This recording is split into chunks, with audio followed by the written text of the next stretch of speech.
At least my son has a bright future ahead of him. Anang ginang, may kasamang pabirong pagtingin kay Hana mula ulo hanggang paa. He will soon marry a woman of true wealth and power. Someone who can actually provide for him. Unlike you, who lost everything. Tumawa si Rowan, napamulsa at puno ng kumpiyansa. Honestly, Hana, just look at yourself now. You used to be someone, but now, you're just a nobody. Ngunit bago pa siya makasagot, biglang huminto ang dalawang magarang sasakyan sa tabi nila.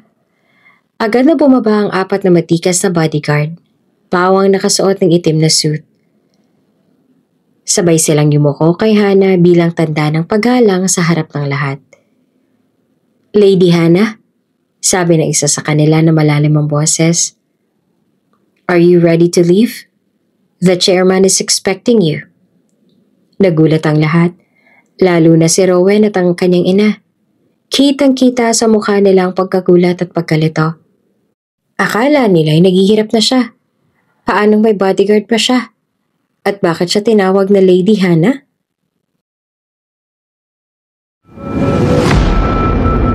Kung bago ka pa lang sa channel na ito, Ate Jane TV, huwag kalimutang pindutin ang notification bell and subscribe button. Sana po hindi naman malaking abala sa inyo ang pagpindot ng subscribe button dahil ang kapalit po nito ay ang pagsuporta para makapag-produce ng mga libreng stories sa mga channels ni Ate Jane. Maraming salamat!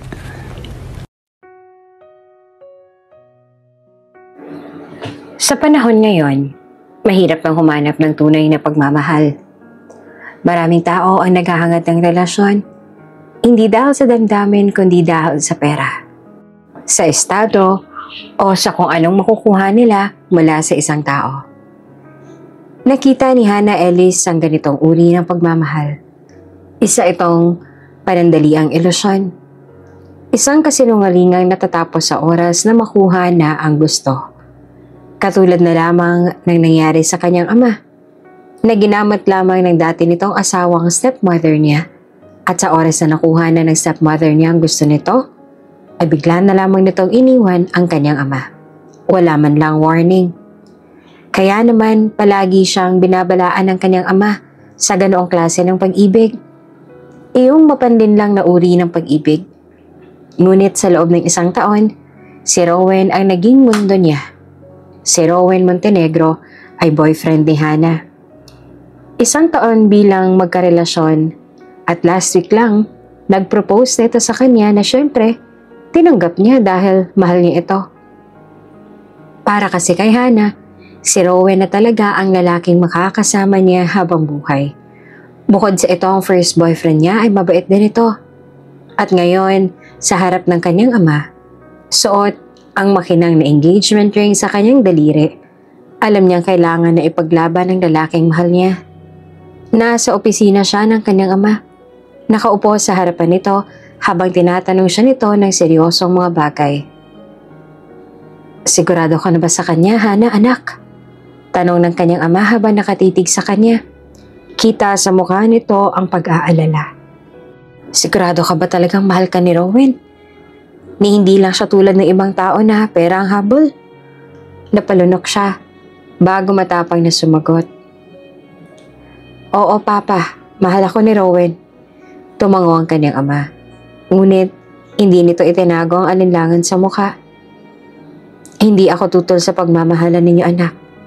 Pero alam mo namang hindi madali magtiwala. Lalo na sa mga taong hindi ko pa lubusang kilala. Isang taon pa lamang kayong magkarelasyon pero nag-propose na agad siya sa'yo. Hindi mo pa nga alam kung ano ang tunay niyang intensyon." "Mahal niya ako, Papa. Alam at ramdam kong mahal niya po talaga ako." "Hindi naman sa wala akong tiwala sa'yo, anak. May tiwala ako sa'yo. Lalo na riyan sa nararamdaman mo. Ngunit gusto ko lang na makasigurado na malinis ang intensyon niya sa'yo." Napayo ko si Hana. Alam niyang may dahilan kung bakit ganito ang kanyang ama. Matapos silang iwan ng kanyang stepmother noon, hindi na muling nagtiwala ang ama niya sa sino man na pumisibleng pumasok sa kanilang buhay. Lalo na kung may kaugnayan sa pera. "Ayoko masaktan ka, anak. Seryosong dagdag nito. Ayoko rin na sa huli matulad ka sa akin. Iniwan, naloko, ginamit. Huminga ng malalim ang kanyang ama bago muling nagsalita. Gusto kong masubok si Rowen. Gusto kong malaman kung talagang mahal ka niya. O baka isa lang siyang taong gusto kang gamitin. Napakunot si Hana. Pa, hindi ganun si Rowen. Sana nga anak. Makahulugan na sagot ng kanyang ama. Pero sa isang relasyon, hindi lang damdamin ang dapat gamitin. Kailangan mo rin gumamit ng utak. Natahimik siya. Alam niyang tama ang kanyang ama. Hindi lahat ng pagmamahal ay totoo. At hindi lahat ng pangako ay natutupad. Ngunit sa kabila ng lahat, may isang bagay siyang alam. Handa siyang ipaglaban ni Rowen. Ngunit ang tanong, handa rin ba si Rowen na ipaglaban siya? At paano susubukin ng kanyang amang pagmamahal ng lalaking kanyang pinili? Matapos ang ilang segundo ng katahimikan, muling nagsalita ang kanyang ama. Anak, sana maintindihan mo. Gusto ko lang malaman kung talaga bang mahal ka ni Rowen. Kung ikaw ang mahal niya at hindi ang pera natin. Napakunot noon si Hana. Pa, ano pong ibig niyo sabihin? Anong balak mong gawin? Nagpakawala ng malalim na buntong hininga ang kanyang ama bago nagpatuloy. Gusto kong subukin siya. Gusto kong makita kung mananatili pa rin siya sa'yo kung wala na tayong kayamanan. Nagulat siya sa narinig.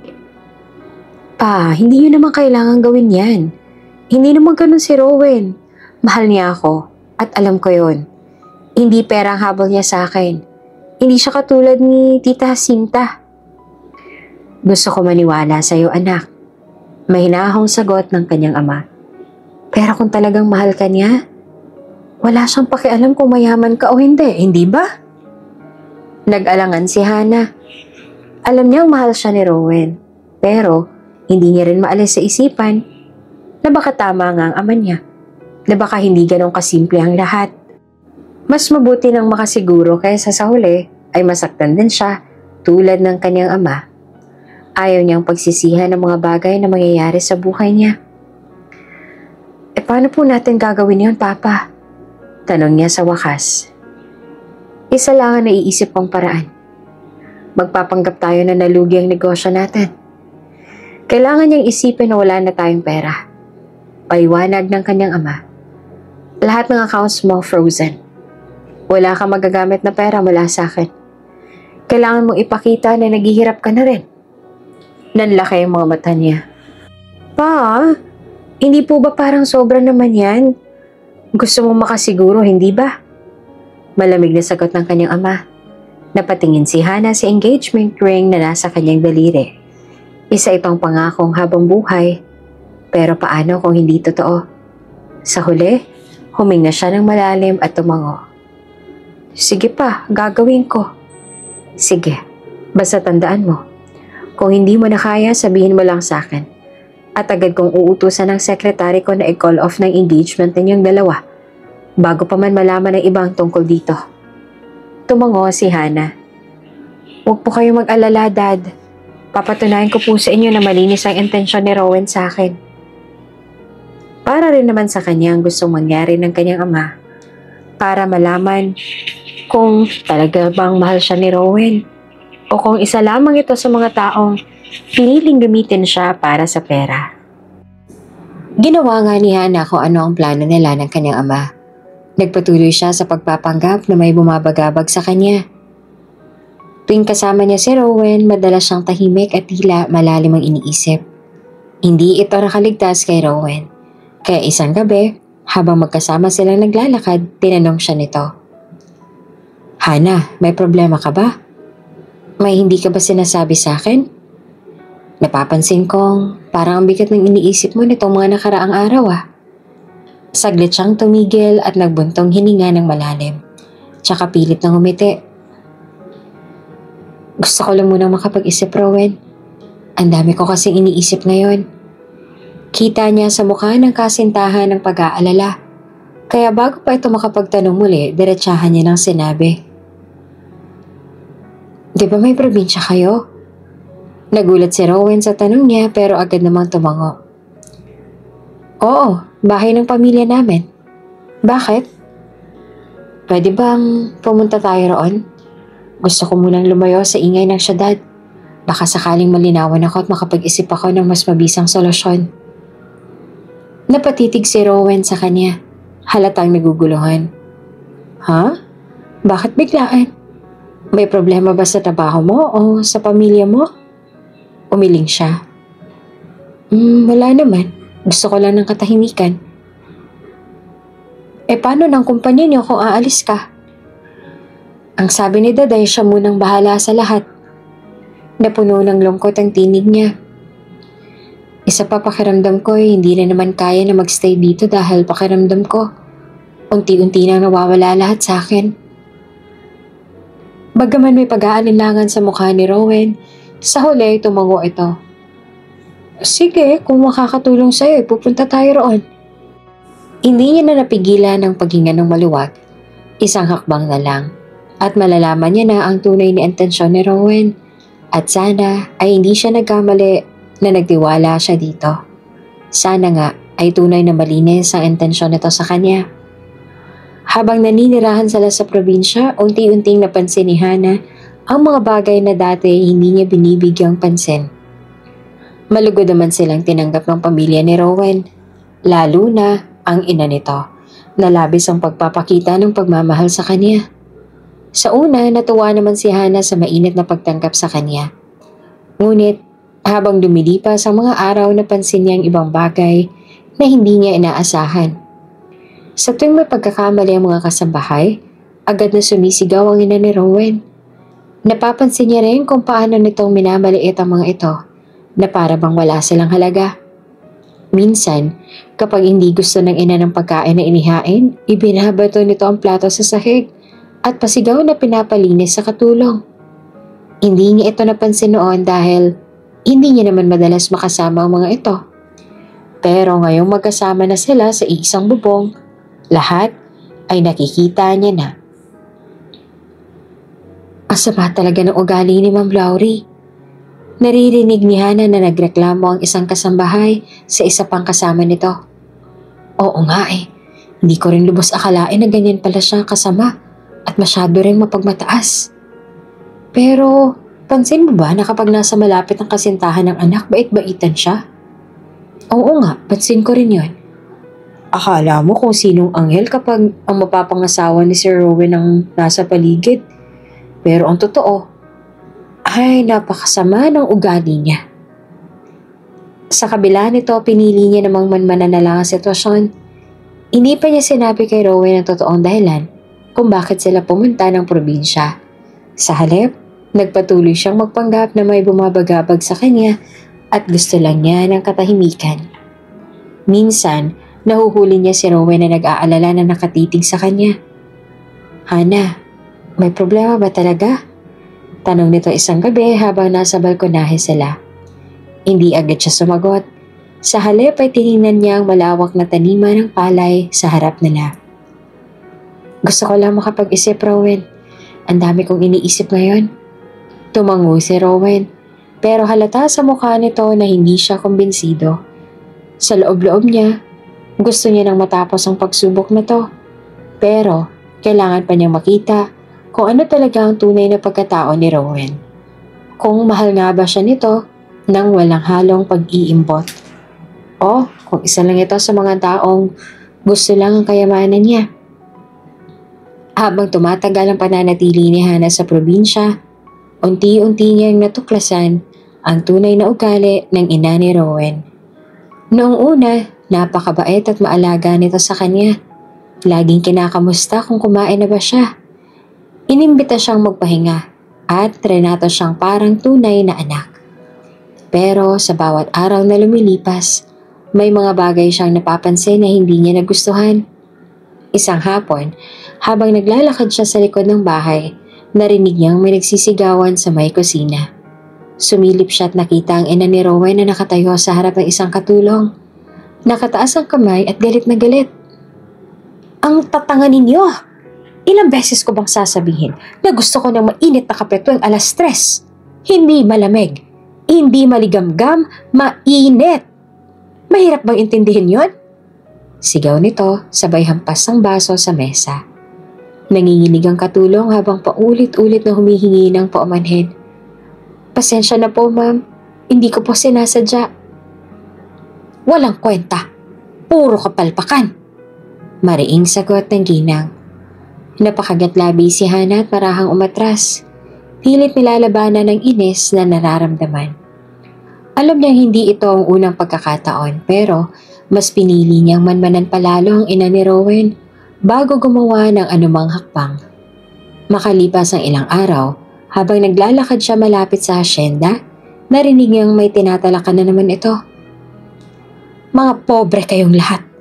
Kung hindi lang sa awa ng pamilya ko, wala kayong trabaho. Tapos natatawan niyo pa talagang suwayin ng utos ko at mga reklamo?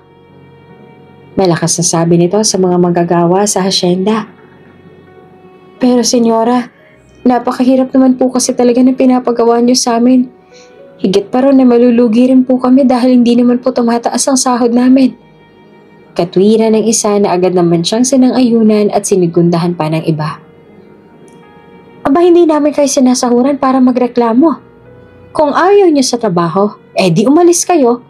Hindi naman kayo magiging kawalan sa asyenda dahil marami pa namang iba riyan na gustong mag-apply ng trabaho. Senyora, pakinggan niyo naman sana ang hinaing naming mga manggagawa ninyo. Wala akong panahon para pakinggan kayo. Ang gusto ko ay sundin niyo kung anong pinag-uutos ko dahil tandaan niyo lang na kami ang nagpapasahod sa inyo kaya matuto kayo magpasalamat imbis na magreklamo. Nakita niya nagkatinginan ng mga trabahador. Halatang takot at napipilitan lang na sumang-ayon. Pero nang mapansin ng ina ni Rowan na paparating na siya, agad itong nagbago ng tono. Ngumiti ito at lumapit sa kanya. Oh, Hana, iha, naparito ka. Magandang umaga po, mama. Naglakad-lakad lang po ako. Sabi po kasi sa akin ng mga kasambahay ay maganda raw dito sa asyenda ninyo. Sagot niya sabay baling sa mga trabahador na napayuko na lang at bagsak ang mga balikat. Ganun ba? Gusto mo bang samahan na kita na mag-iikot-ikot dito, iha? Alok ng ina ni Rowan. Kaya pilit siyang umiti. Kung hindi po abala sa inyo, maaari po ba? Aba, oo naman. Ikinagagala kong iikot ka sa aming munting hasyenda. Pilit siyang umiti. Salamat po. Siya nga pala, may gusto ka bang kainin? Sabihin mo lang para maipasabi ko kay Manang at maipaghanda ka niya kaagad. Wala naman po akong gusto, mama. Halos hindi naman makapaniwala si Hana sa mabilis na pagbabago ng ugali nito. Isang saglit lang, tinawag nitong pobre ang nagtatrabaho sa kanila. Tapos ngayon, akala mo isa siyang napakabuting ginang. Napangiti si Hana pero sa loob-loob niya, mas lalo lang siyang nagdududa. Alam niya hindi niya basta-basta mapagkakatiwalaan ang ugali ng babaeng ito. Nang sumunod na araw, isinama siya ni Rowan sa isang maliit na bahay na pagmamay-ari ng pamilya nito sa bundok. Pagkarating nila roon, agad na bumungad kay Hana ang isang napakagandang tanawin. Malalawak na berdeng burol, makapal na mga punong kahoy at isang kalangitang animoy mas malapit sa kanila kaysa sa syudad. Ang simoy ng hangin ay malamig at sariwa at may halong samyo ng bulaklak na nagkalat sa paligid. Napangiti siya habang iniikot ang tingin. Tila ba isang panaginip ang lahat. Lumapit siya sa isang puno ng duhat at hinaplos ang mga dahon nito, tsaka lumingalinga sa paligid. Grabe, Rowan, ang ganda rito. Parang ayoko nang umalis. Hindi ko lubos akalain na may ganito palang kagandang bahay dito. Sabi niya habang humihinga ng malalim, ninanamnam ang malinis na hangin. Nakita niyang nakatingin rin si Rowan, pero halatang pag-aalangan sa kilos nito. Dito kasi kami tumutuloy dati tuwing gusto naming magbakasyon ng tahimik. Paliwanag nito. Pero hindi masyadong kompletong gamit dito at medyo malayo rin sa bayan. Hindi naman nagdalawang isip si Hana. Dito na muna tayo, Rowan. Gusto ko rito. Ang tahimik, ang presko, at parang ang layo-layo ko sa lahat ng problema. Aniya, habang nililibot ang paningin sa paligid. Bahagyang nagdalawang isip si Rowan. Halata sa kanya na hindi ito sanay mamalagi sa ganitong simpleng lugar. Pero sa huli, napabuntong hininga siya at tumango. Kung yan ang gusto mo, sige. Napangiti si Hana sa sagot nito. Hindi niya man sigurado kung magiging matagumpay ang plano ng ama niya, pero isa lang ang sigurado niya ngayon. Mas gusto niyang manatili sa simpleng lugar na ito kaysa bumalik sa magarbong mundo ng pamilya ni Rowan. Lumipas ang isang araw mula nang manatili sila sa maliit na bahay sa bundok. Sa dapit hapon, naupo si Hana sa may pinto. Nakatingala sa langit na unti-unting nilalamon ng kadiliman. Ang malamig na simoy ng hangin ay humaplos sa kanyang balat, habang ang amoy naman ng mga bulaklak sa paligid ay nagbibigay ng kaunting aliw sa kanyang kalooban. Ilang saglit lang ay lumapit si Rowan at umupo sa tabi niya. Tahimik itong tumingin sa kanya bago nagtanong. May problema ka ba? Parang ang lalim ng iniisip mo ah. Napabuntong hininga si Hana. Kunwari ay mabigat ang kanyang dinadala. Pagkatapos ng ilang sandaling katahimikan, dahan-dahan niyang sinabi. Sa totoo niyan, may mabigat akong problema. Nalugi ang maliit na negosyo namin, Rowan. Na-bankrupt si Dad. Naubos ang lahat ng pera namin. Nakita niya ang natameme si Rowan. Halatang pagkabigla sa mukha nito. Ngunit hindi ito agad nagsalita. Alam ni Rowan na may negosyo sila, ngunit ang akala nito ay hindi iyong ganong kalaking negosyo. Hindi niya naman kasi ugali na ipagmalaki ang negosyo nila. Nagpatuloy siya sa pagsasalita. Pilit pinapalabas ang lungkot sa kanyang boses. Hindi ko alam kung paano nang kasal natin. Wala nang natira sa amin, Rowan. Ubus na. Wala na. Saglit na natahimik si Rowan bago siya biglang niyakap. Hana, hindi mo kailangang mag-alala. Anito at bahagyang hinaplos pa ang kanyang likod. Ako nang bahala sa lahat. Kahit anong mangyari, ipagpapatuloy natin ang kasal. Pero kahit nakayakap ito sa kanya, may kung anong kulang sa tinig nito. Walang init. Walang tunay na pagsuyo. Parang isang pangakong binitiwan ng walang buong loob. Sa puntong yun, nagsimula ng bumigat ang dibdib ni Hana. Isa lang ang nais niyang malaman. Totoo ba ang pagmamahal na ipinangako sa kanya ni Rowan? O isa lang itong panandaliang pantasya na madudurog sa harap ng katotohanan?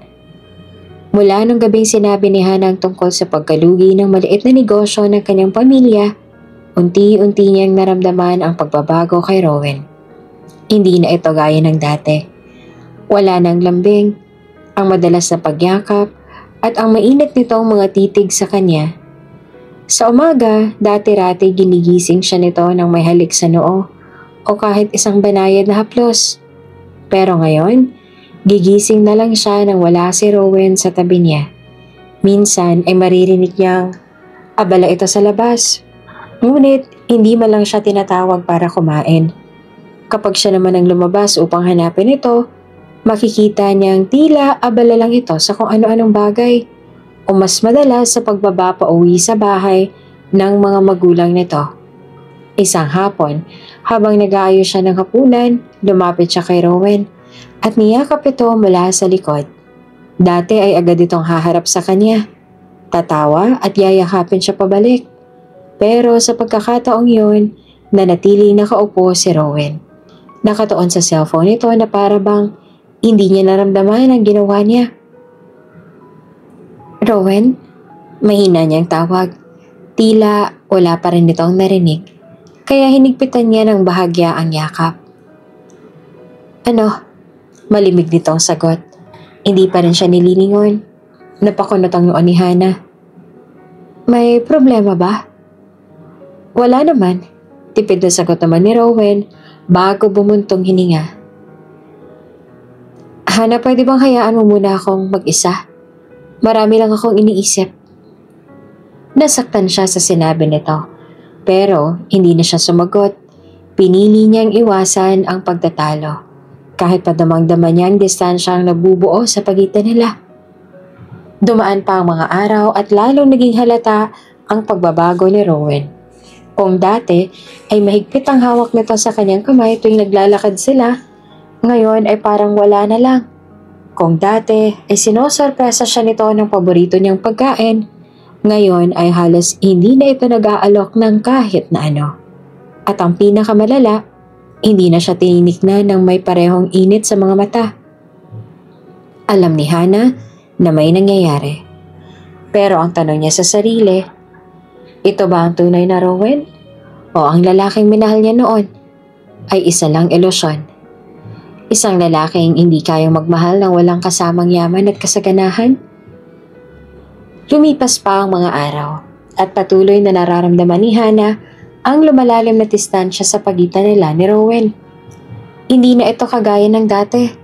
Parang unti-unti na siyang nawawala sa mundo nito. Sa bawat oras na magkasama sila, hindi niya na maramdaman ang dating init ng pagmamahal nito. Kung dati ay puno ng saya't lambing ang bawat saglit nila, ngayon ay para na lang silang estranghero sa isa't isa. Isang gabi habang naghahanda siya ng hapunan sa maliit nilang bahay sa bundok, nilapitan niya si Rowan na abala sa pagtingin sa cellphone nito.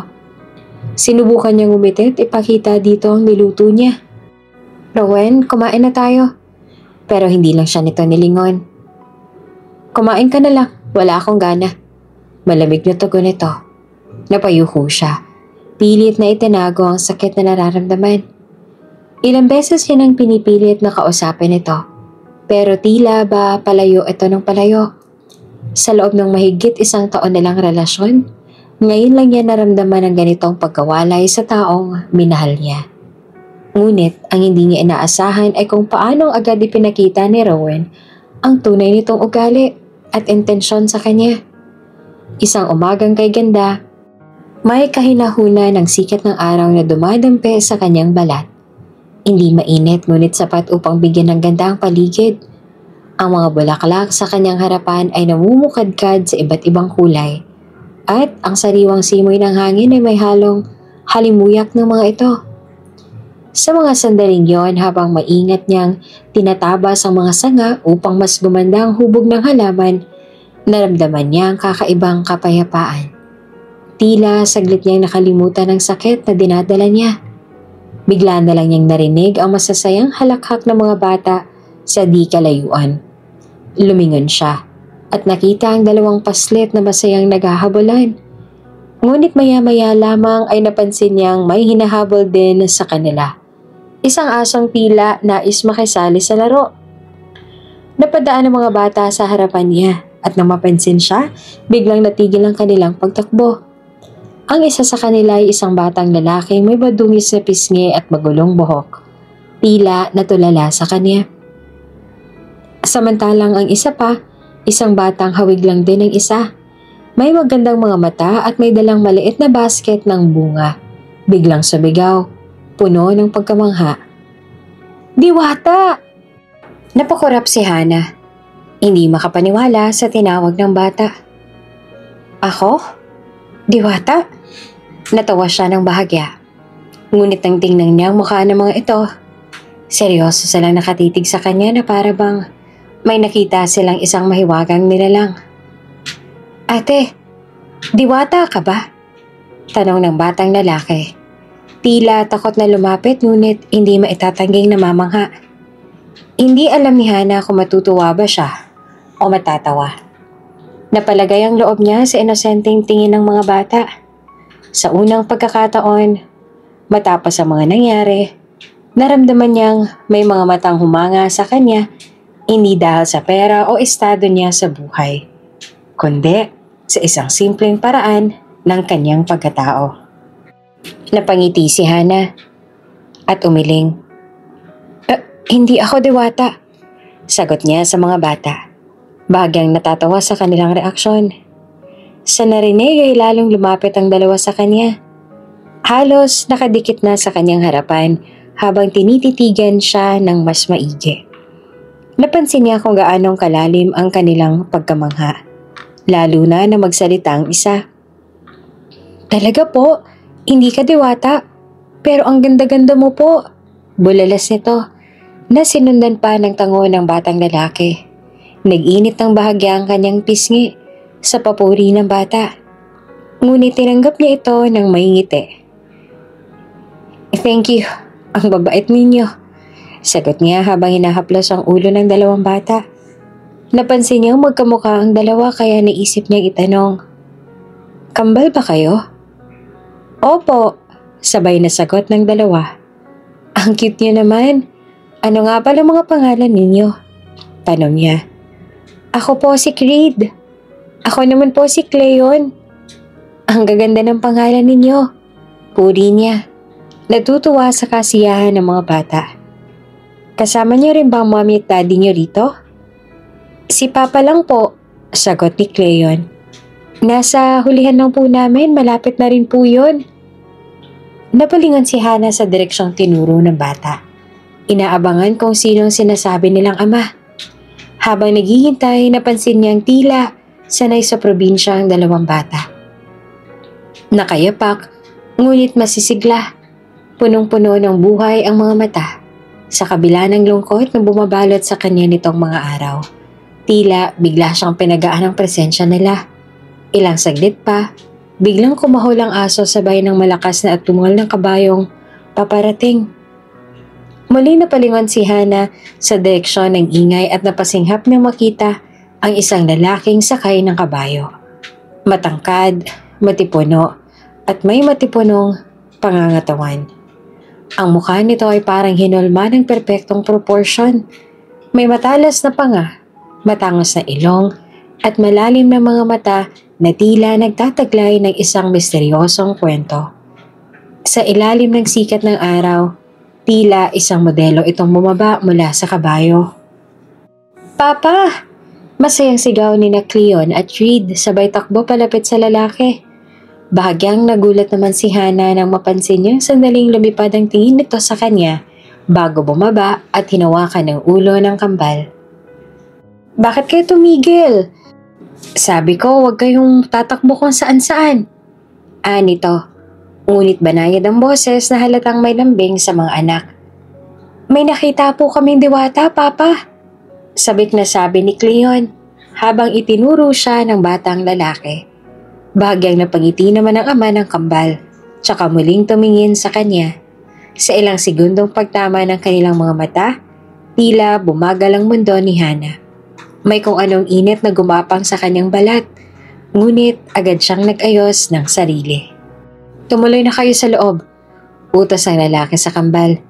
Hintayin niyo ako roon. Opo, Papa. Masayang sagot ng dalawa bago nagpaalam kay Hana. Bye po, Ate Diwata. Napangiti siya habang kumakaway sa mga bata. Ngunit nang bumalik ang kanyang tingin sa lalaki na nakatayo sa kanyang harapan, biglang bumilis ang tibok ng kanyang puso. Hindi niya maipaliwanag kung bakit pero may kung kakaibang presensya nito. Isang bagay na hindi niya naramdaman sa kahit na kanino. Mauna na kami ng mga anak ko, miss.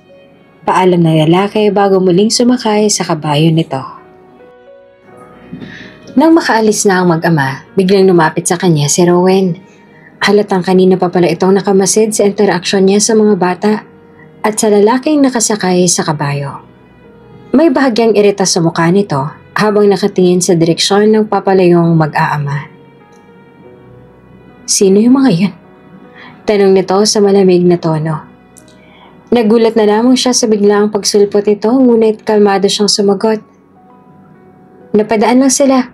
Ang cute nga ng kambal ang babait pa.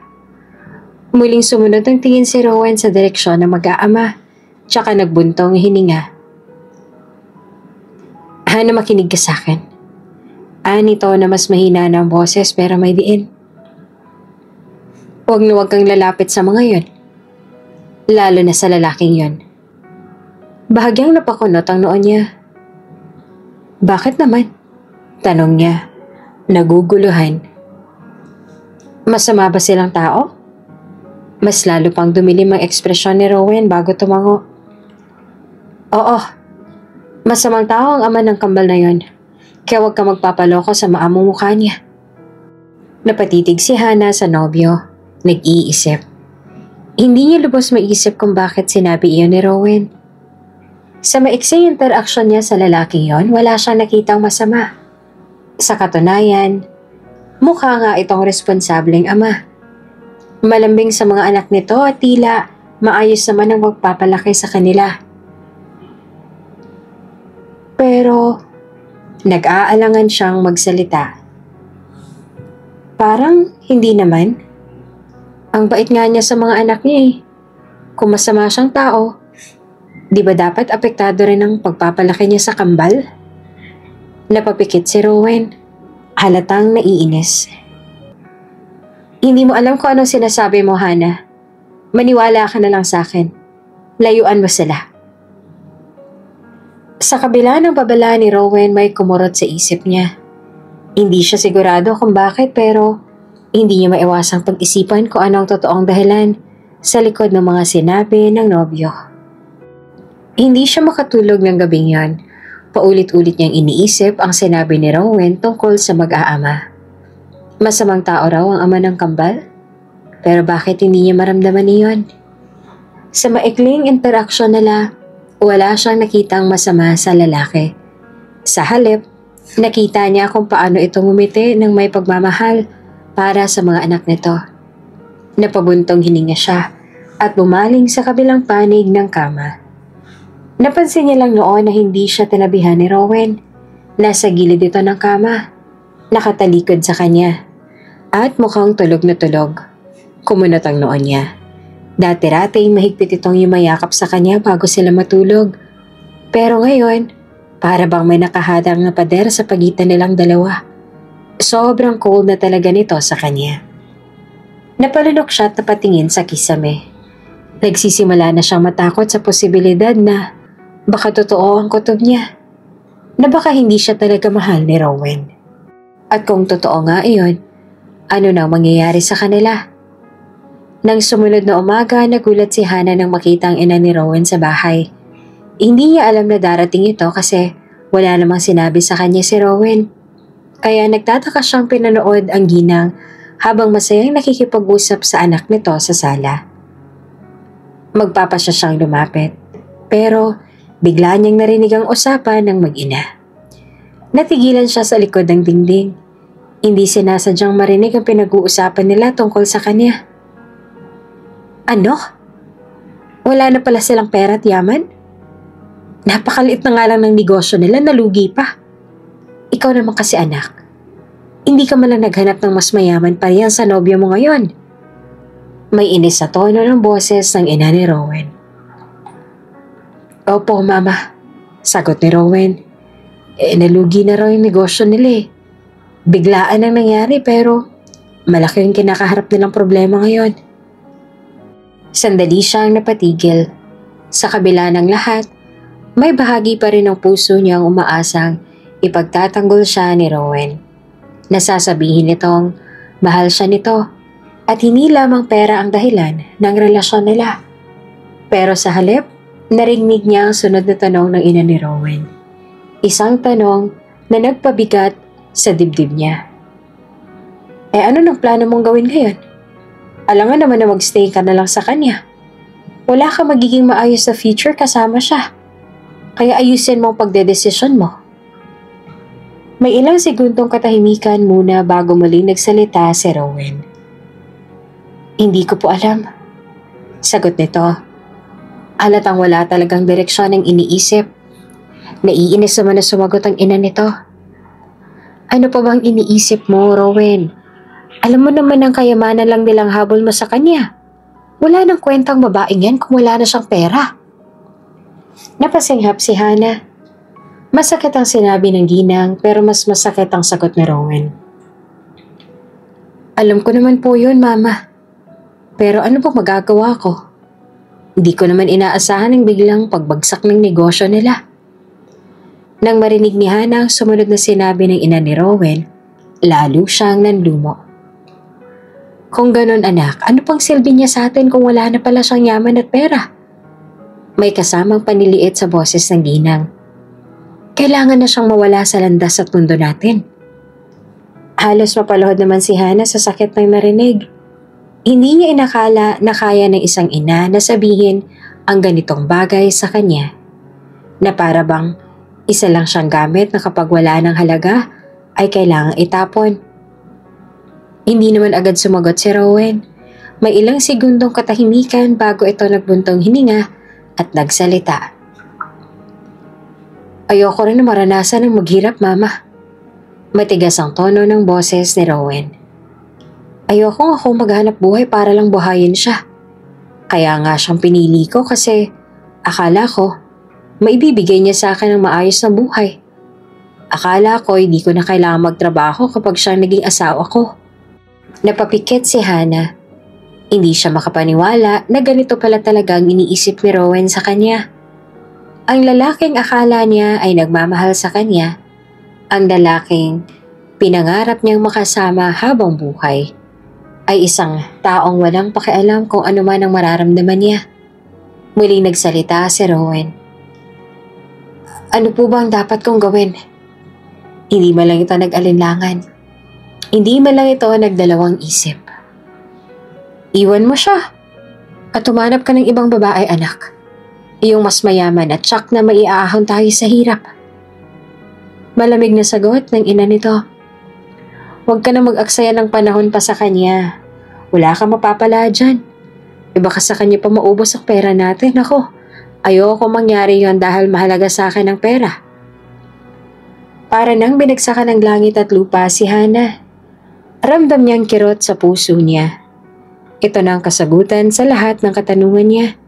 Hindi na siya mahal ni Rowan. At higit sa lahat, minsan, hindi pa talaga siya minahal nito. Hindi niya na kayang marinig pa ang kasunod. Para siyang binuhusan ng malamig na tubig habang ang puso niya ay dahan-dahang nadudurog. Nanginginig ang kanyang mga kamay habang tahimik siyang umaatras palayo.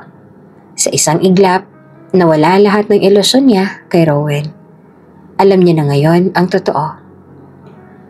Gusto na sanang umalis si Hana at bumalik sa papa niya.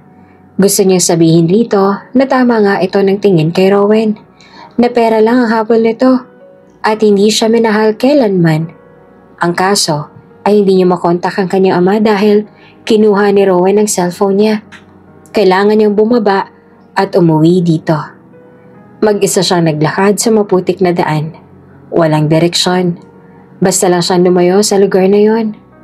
Gusto niya nang umuwi sa kanila at kalimutan na lang ang lahat ng mga hindi magandang nangyari at narinig niya. Hindi niya naman namalayang bumigat na ang ulap sa langit hanggang sa bumuhos ang malakas na ulan. Wala siyang dalang pananggalang, kaya ilang saglit ay basang-basa na siya. Habang patuloy siya naglalakad, hindi niya na rin napigilan ng sariling lumuha. Hinayaan niyang humalo ang kanyang pagluha sa ulan. Para bang ganun din kabigat ang nararamdaman niya. Masakit. Napakasakit. Minahal niya ng totoo si Rowan, ngunit ang isinukli nito sa pagmamahal niya ay isang pagtataksil. Bigla may narinig siyang maliit na tinig sa di kalayuan. Diwata! Napakurap siya at nilingon ang pinagmulan ng boses. Sa kabila ng ulan, nakita niya ang kambal na tumakbo palapit sa kanya. Nakangiti sa kabila ng basang buhok at kasuotan. Ate Diwata, ayos lang po ba kayo? Tanong ng isa sa kanila. Halatang nag-aalala. Pinilit niyang ngumiti kahit ramdam niya ang sakit sa puso. Oo, ayos lang ako. Napatingin ang isa sa kanyang basa at nanginginig na katawan. Naliligaw ka rin po ba sa ulan? Umiling siya. Hindi. Gusto ko na umuwi sa amin. Nagkatinginan ng kambal bago muling nagsalita ang isa. Nako, delikado po kung bababa kayo ng bukid ng ganitong panahon. Mukhang lalakas pa po ang hangin. Maraming magtutumbahang puno. Oo nga po. Dagdag pa ng isa. Oops! May break muna. Gusto mo bang ma-shoutout dito sa channel ni Ate Jane? Mag-comment lang ng lesson you learned from the latest story uploaded. Dahil pipili kami ng isang best comment of the day para i-shoutout sa susunod na upload. Kaya huwag kalimutang mag-iwan ng lesson you learned after you watch this video. Maraming salamat! Shoutout nga pala kina Maribel Ibarrientos from Kuwait at Mirna Oledan. Maraming salamat sa pakikinig.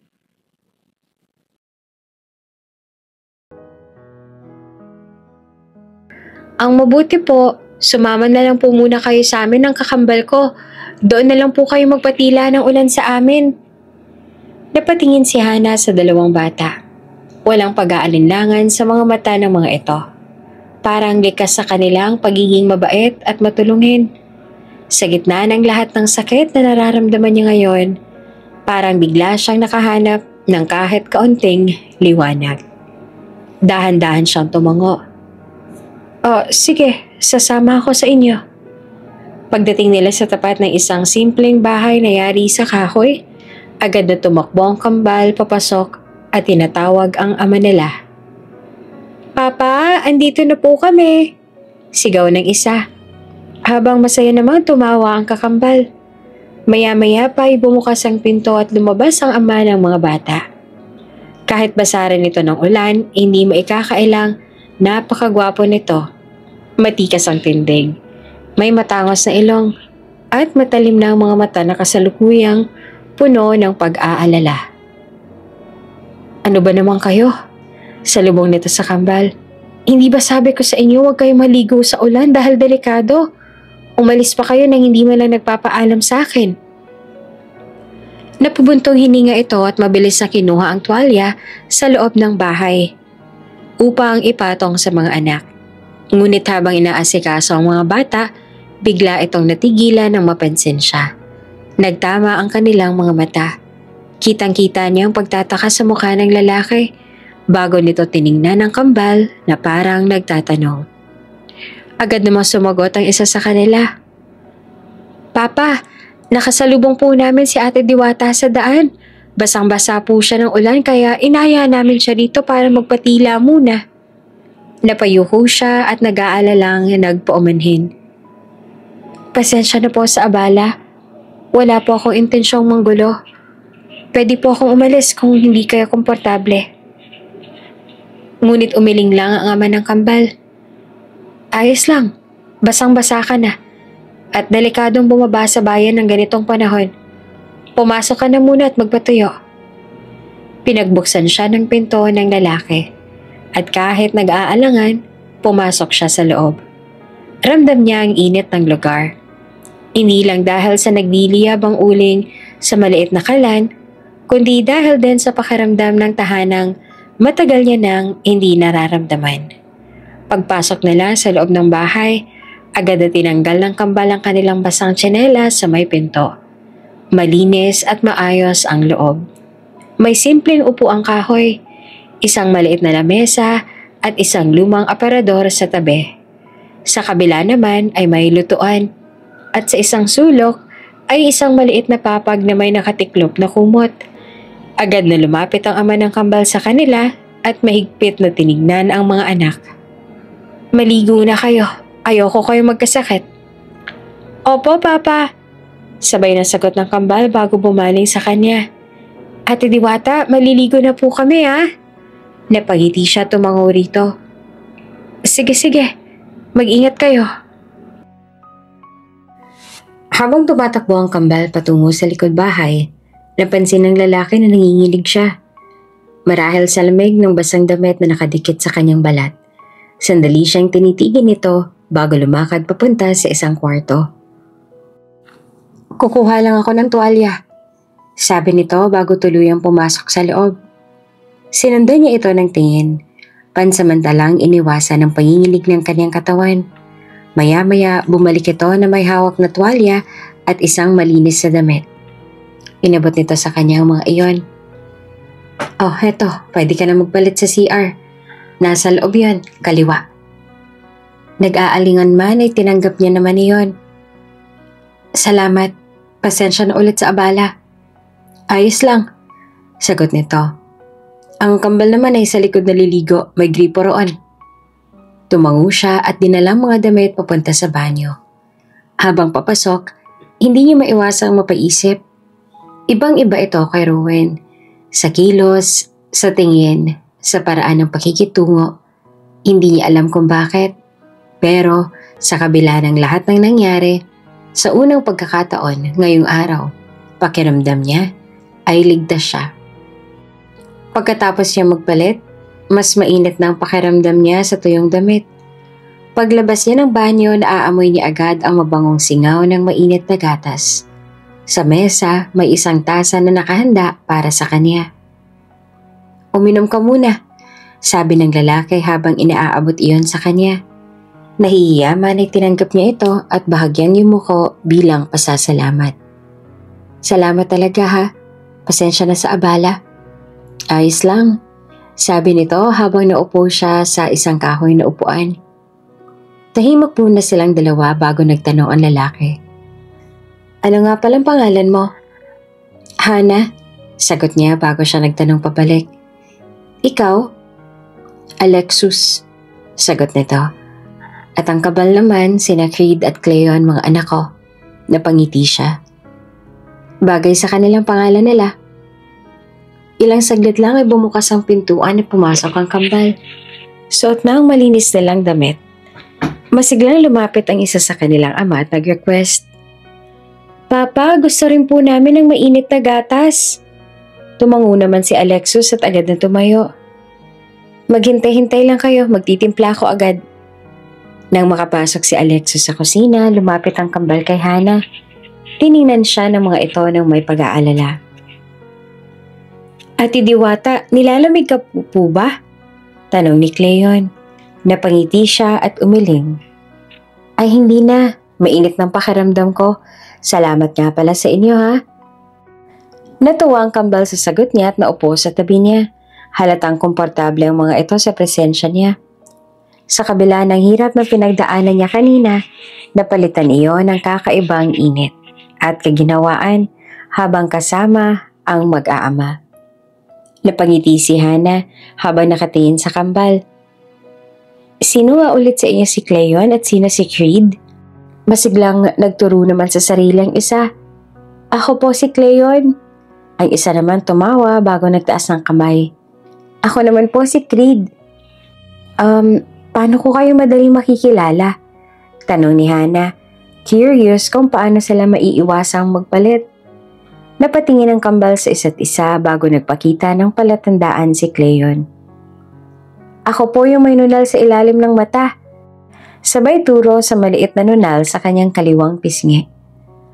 "Ako naman po may dimples kapag umingiti." Dagdag naman ni Creed sabay ngiti upang ipakita ang maliit niyang dimples sa magkabilang pisngi. Natawa si Hana tumango. Madali lang pala kayong makilala."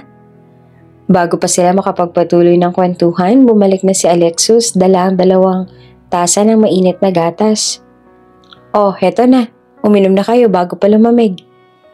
Masayang tinanggap ng kambal ang gatas nila at sabay na nagpasalamat. "Thank you, Papa." Naupo na rin si Alexus sa tabi nila habang hinihigop ng mga bata ang gatas nila. Napatingin bigla si Creed sa bintana at napasabi, "Lalo pong lumalakas ang ulan." Napatingin rin si Hana sa labas at nakita niyang mas madilim na nga ang langit. Halos hindi na makita ang kabundukan dahil sa kapal ng ulan. "Mukhang hindi titila agad ito," bulong niya. Tumango si Alexus at seryosong sinabi, "Napakadelikado ng panahon ngayon. Sa ganitong klase ng bagyo, maraming punong natutumba at lumalakas ang agos ng tubig sa ilog." Bahagyang kinabahan si Hana. Maswerte siyang nasalubong siya ng kambal bago siya tuluyang bumaba ng bundok. Hindi niya alam kung anong mangyayari kung nagpatuloy siya sa paglalakad sa ganitong masamang panahon. Napatingin siya kay Alexus at sa kambal. "Salamat talaga sa inyo ah." Mahina niyang sabi na may halong taos-pusong pasasalamat. Habang nakatingin pa rin si Hana sa malakas na ulan sa labas, biglang nagsalita si Alexus. "Bakit ka biglang nagdesisyon na bumaba para umuwi? Delikado ang ganitong panahon." Napatingin siya kay Alexus at bahagyang nag-alangan sa pagsagot. Hindi niya alam kung dapat ba niya sabihin ang totoo o hindi. May kaunting problema lang, sagot niya sa mababang tinig. Napansin naman ni Alexos ang pag-aalangan niya kaya hindi na ito nagtanong pa. Sa halip ay tumango na lamang ito. Mukhang personal ang dahilan mo Hindi ko natatanungin kung ayaw mo pang pag-usapan. Bago pa maging tahimik ang paligid, biglang sumingit si Cleon. Dito ka na lang po muna sa bahay namin. Wala pong kasama si Kid kapag natutulog si Papa. Oo nga po. Kung gusto niyo po, dito na rin po kayo tumira kasama namin. Nagkatinginan si Hana at Alexos. Awkward siyang napangiti. Hindi naman siguro magandang abalahin ko pa kayo. Napakamot ng ulo si Alexos bago tumayo. Magluluto muna ako. At bago pa siya tuluyang makapasok sa kusina, nadinig niya si Creed na excited na sinabi, "Yay! Dito na muna si Diwata!" Pagpasok ni Alexos sa kusina, agad namang nagsalita ang kambal. "Ate Diwata, masarap pong magluto ang papa namin." Masiglang sabi ni Creed habang nakaupo sa tabi niya. "Tama po, tsak na magugustuhan niyo rin." Dagdag pa ni Cleon na nakangiti. Napangiti naman si Hana sa kasabikan ng dalawa. "Talaga ba? Ano naman ang pinakapaborito niyo sa naluluto ng papa ninyo?" Tanong niya. "Lahat," sabay na sagot ng kambal. Dahilan para matawa siya ng bahagya. "Hindi lang po siya magaling magluto," dugtong ni Cleon. "Mabait din po siya at maalaga. Hindi po niya kami pinapagalitan ng walang dahilan at palagi po niya kami inaalagaan kapag may sakit kami." "Oo nga po, kahit pagod si Papa, inaalagaan pa rin niya kami."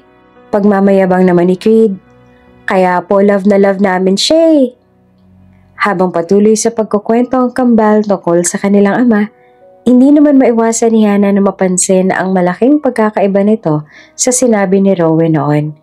Sinabihan siya ni Rowan na masamang tao si Alexos, ngunit sa harap niya ngayon ay dalawang bata na puno ng pagmamahal sa kanilang ama.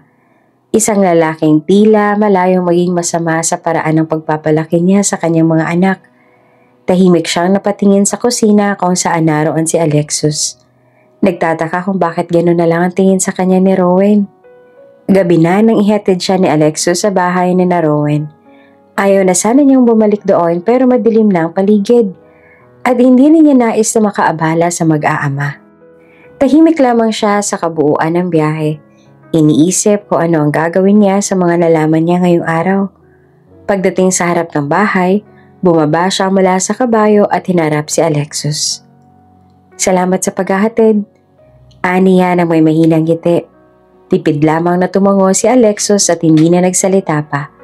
Samantala, ang kambal naman ay masayang lumapit sa kanya.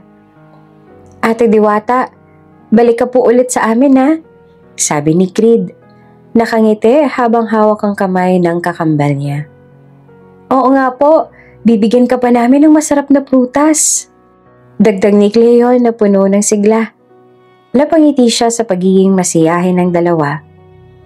Oo naman," sagot niya. "Ingat kayo sa pag-uwi Kayo rin po. Good night, Ate Diwata." Masayang paalam ng kambal bago sumakay muli sa kabayo kasama ng kanilang ama. Habang pinapanood niyang papalayo ang tatlo, hindi niya naman maiwasang makaramdam ng panghihinayang. Sa bahay ni Rowan, wala ng pagmamahal at init na nararamdaman niya. Ngunit sa piling ng kambal at ni Alexos, ramdam niya ang pagiging welcome at tunay na malasakit. Mabigat ang hakbang niya habang papalapit sa pintuan. Hindi niya alam kung paano muling haharapin si Rowan matapos ang lahat. Pagpasok ni Hana sa bahay, agad niyang napansin ang katahimikan. Wala si Rowan. Tila hindi ito umuwi at wala man lang iniwang mensahe o anuman para ipaalam kung nasaan ito. Naupo siya sa sofa, pagod at nanlalamig. Sa labas, sunod-sunod ang malalakas na kulog at kidlat. Dahilan para lalo siyang matakot.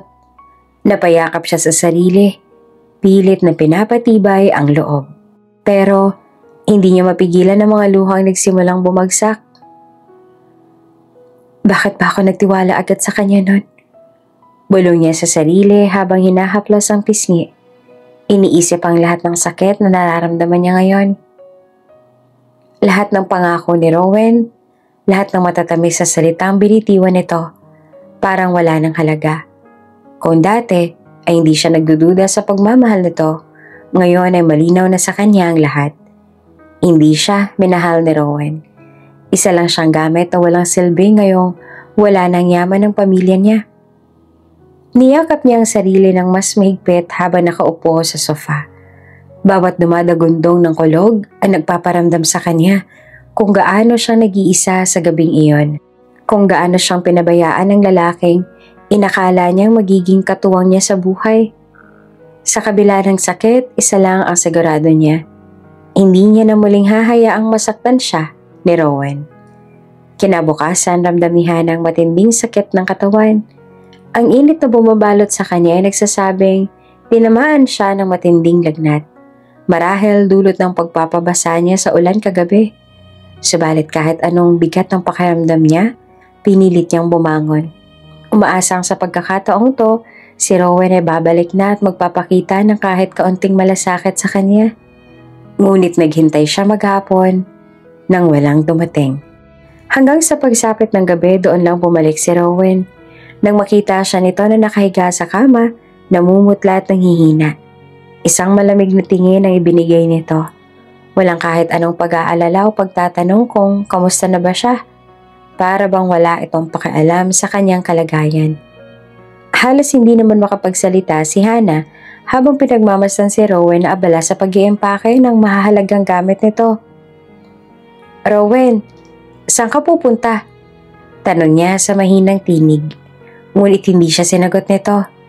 Tuloy lang ito sa pag-aayos sa mga gamit nito. Walang bakas ang pag-aalala sa kanya. Sa kabila ng sakit ng kanyang katawan, mas masakit para kay Hannah ang mapagtantong hindi man lang siya kayang lingunin ni Rowan nang may kahit konting malasakit. At nang biglang tumunog ang cellphone ni Rowan, narinig ni Hannah ang boses ng ina nito mula sa kabilang linya. "Anak, sigurado ka bang iiwan mo na yan? Wala naman niyang silbi sa atin." Hindi man lang nag-abala si Rowan na lumayo o itagong usapan nila. Para bang sinadya nitong iparinig kay Hannah ang sinabi ng ina nito. "Oo, Mama. Wala naman akong dahilan para manatili dito." Sagot ni Rowan, walang bahid ng pagsisisi. Doon ay bumagsak ang mga luha ni Hannah. Nakahiga lang siya. Pinagmamasdan ng taong dating inakala niyang magmamahal sa kanya habang buhay. Ngunit sa huli, iniwan siya nito nang walang lingon-lingon. Dahil wala na siyang halaga sa kanya. Iyak naman ng iyak si Hannah habang nakahiga. Tinatanong ang sarili kung paano siya nagkamali sa pagtingin kay Rowan. Kahit na nasa ganoong kalagayan siya, mahina, nilalagnat at halos hindi makatayo, iniwan pa rin siya nito nang walang pakialam. Gusto niyang bumalik sa kanyang ama. Alam niyang iyon ang dapat niyang gawin. Ngunit nang subukan niyang hanapin ang cellphone niya, wala na ito. Napagtanto niyang kinuha rin iyon ni Rowan bago siya iniwan. Wala na siyang paraan para makatawag o makahingi ng tulong. Sa kabila ng panghihina, pinilit niyang bumangon. Kailangan niyang kumain kahit papaano. Ngunit sa bawat hakbang niya, parang tinutusok ng karayom ang kanyang katawan sa sobrang sakit. Halos matumba na siya nang biglang bumukas ang pinto. Nagulat siya na makitang pumasok si Alexus, kasunod ang kambal niyang anak. Kitang-kita ang pag-aalala sa mukha nito habang mabilis na lumalapit sa kanya. "Hannah?" Tawag nito at agad siyang inalalayan. Napansin ni Alexus ang sobrang init ng kanyang balat nang hawakan siya sa braso. "Ang taas ng lagnat mo," sabi nito. Kita ang seryosong pag-aalala sa kanyang mukha. Nagpalitan ng tingin ng kambal bago lumapit sa kanya. "Ate Diwata, anong nangyari sa'yo? Bakit po hinang-hina ka?" Tanong ni Cleon. Halatang nag-aalala rin. "Nilalagnat siya. Tulungan ninyo ako." Sagot ni Alexus sa mga anak na agad namang lumapit sa kanya para alalayan siya. Sa kabila ng matinding panghihina, hindi niya mapigilan na mapaluha ulit. Hindi dahil sa sakit na nararamdaman niya sa katawan, kundi dahil sa simpleng pag-aalala na ipinakita ng mag-aama. Isang bagay na hindi man lang nagawa ni Rowan bago siya iniwan. Dama ni Hana ang init ng kanyang puso habang inaalagaan siya ng mag-ama. Hindi niya akalaing sa ganoong sandali ng pangungulila at sakit ay may mga taong handang manatili sa tabi niya. Hana, pwede ko bang gamitin ang kusina ninyo? Tanong ni Alexos sa mahinahong boses. Ipagluluto ka ta para may makakain ka bago kuminom ng gamot. Marahan siyang tumango. Sige, salamat. Habang nasa kusina si Alexos, nananatili sa tabi niya ang kambal. Si Creed ay maingat na pinapaypayan siya gamit ang kamay nito. Habang si Cleo naman ay inaayos ang kumot niya upang hindi siya ginawin. Ate Diwata, ayos lang po ba kayo? Tanong ni Creed. Nakatingin sa kanya ng may pag-aalala. Pinilit niyang umiti. Oo, ayos lang ako. Salamat sa inyo. Wala po yun, sagot ni Cleon. Basta kailangan mo ng kasama, andito lang kami. Napayuko siya. Pinigilan ng luha ng pasasalamat. Hindi niya alam kung paano nilang nagawa na punan ng ginawang kapabayaan ni Rowan pero nararamdaman niya iyon. Ang malasakit, ang simpleng pag-aalaga at hindi siya hinayaang mag-isa. Ilang saglit pa bumalik si Alexos mula sa kusina. May dalang mangkok ng mainit na lugaw. Umupo ito sa tabi niya at inalalayan siya makaupo ng maayos. Kain ka muna, sabi nito. Sinubukan niyang kunin ang kutsara pero mabilis siyang pinigilan ni Alexos. Ako na, mas mabuti nang ikaw ay kumain agad para makainom ka ng gamot. At bago pa siya makatanggi, sinubuan na siya nito. Napakagat siya ng labi. Hindi sanay sa ganoong pag-aalaga pero hindi niya rin nagawang tumanggi. Sa bawat subo, damang-dama niya ang init ng pagkain at ang init ng malasakit na noon lang niya naramdaman mula sa iba. Sa mga sandaling yon na pagtanto ni Hana, hindi lahat ng tao ay tulad ni Rowan at hindi rin lahat ng nawala ay dapat pang hanapin, lalo na kung mas may mabuting kapalit. Matapos niyang kumain at makainom ng gamot, marahan nagsalita si Alexos. Magpahinga ka na, Hana. Kailangan mo bumawi ng lakas. Hindi na siya tumutol. Totoo namang pakiramdam niya ay wala na siyang lakas. Kaya hinayaan na lang siya ni Alexos na ayusin ang kanyang kumot. Nang masigurong maayos na siya, tumayo ito at tumingin sa kanya. Kung may kailangan ka, sabihin mo lang ako. Tumango siya pero alam niyang hindi niya magagawang magising ng tao para lang abalahin. Ilang saglit lang ay tuluyan na nga siyang napapikit at sa unang pagkakataon, mula nang iwan siya ni Rowan, nakatulog siya ng payapa. Pagmulat ng kanyang mga mata, akala niya'y nag-iisa siya. Tiningnan niya ang paligid at sa kanyang gulat, nakita niyang kambal na sina Creed at Cleo na mahimbing na natutulog sa sofa. Napangiti siya ng bahagya. Hindi niya inaasahan na mananatili pa lang mga ito.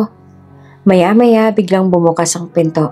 Napatingin siya roon at nakita si Alexos na may dalang baso ng tubig. Mabuti na lang at gising ka na.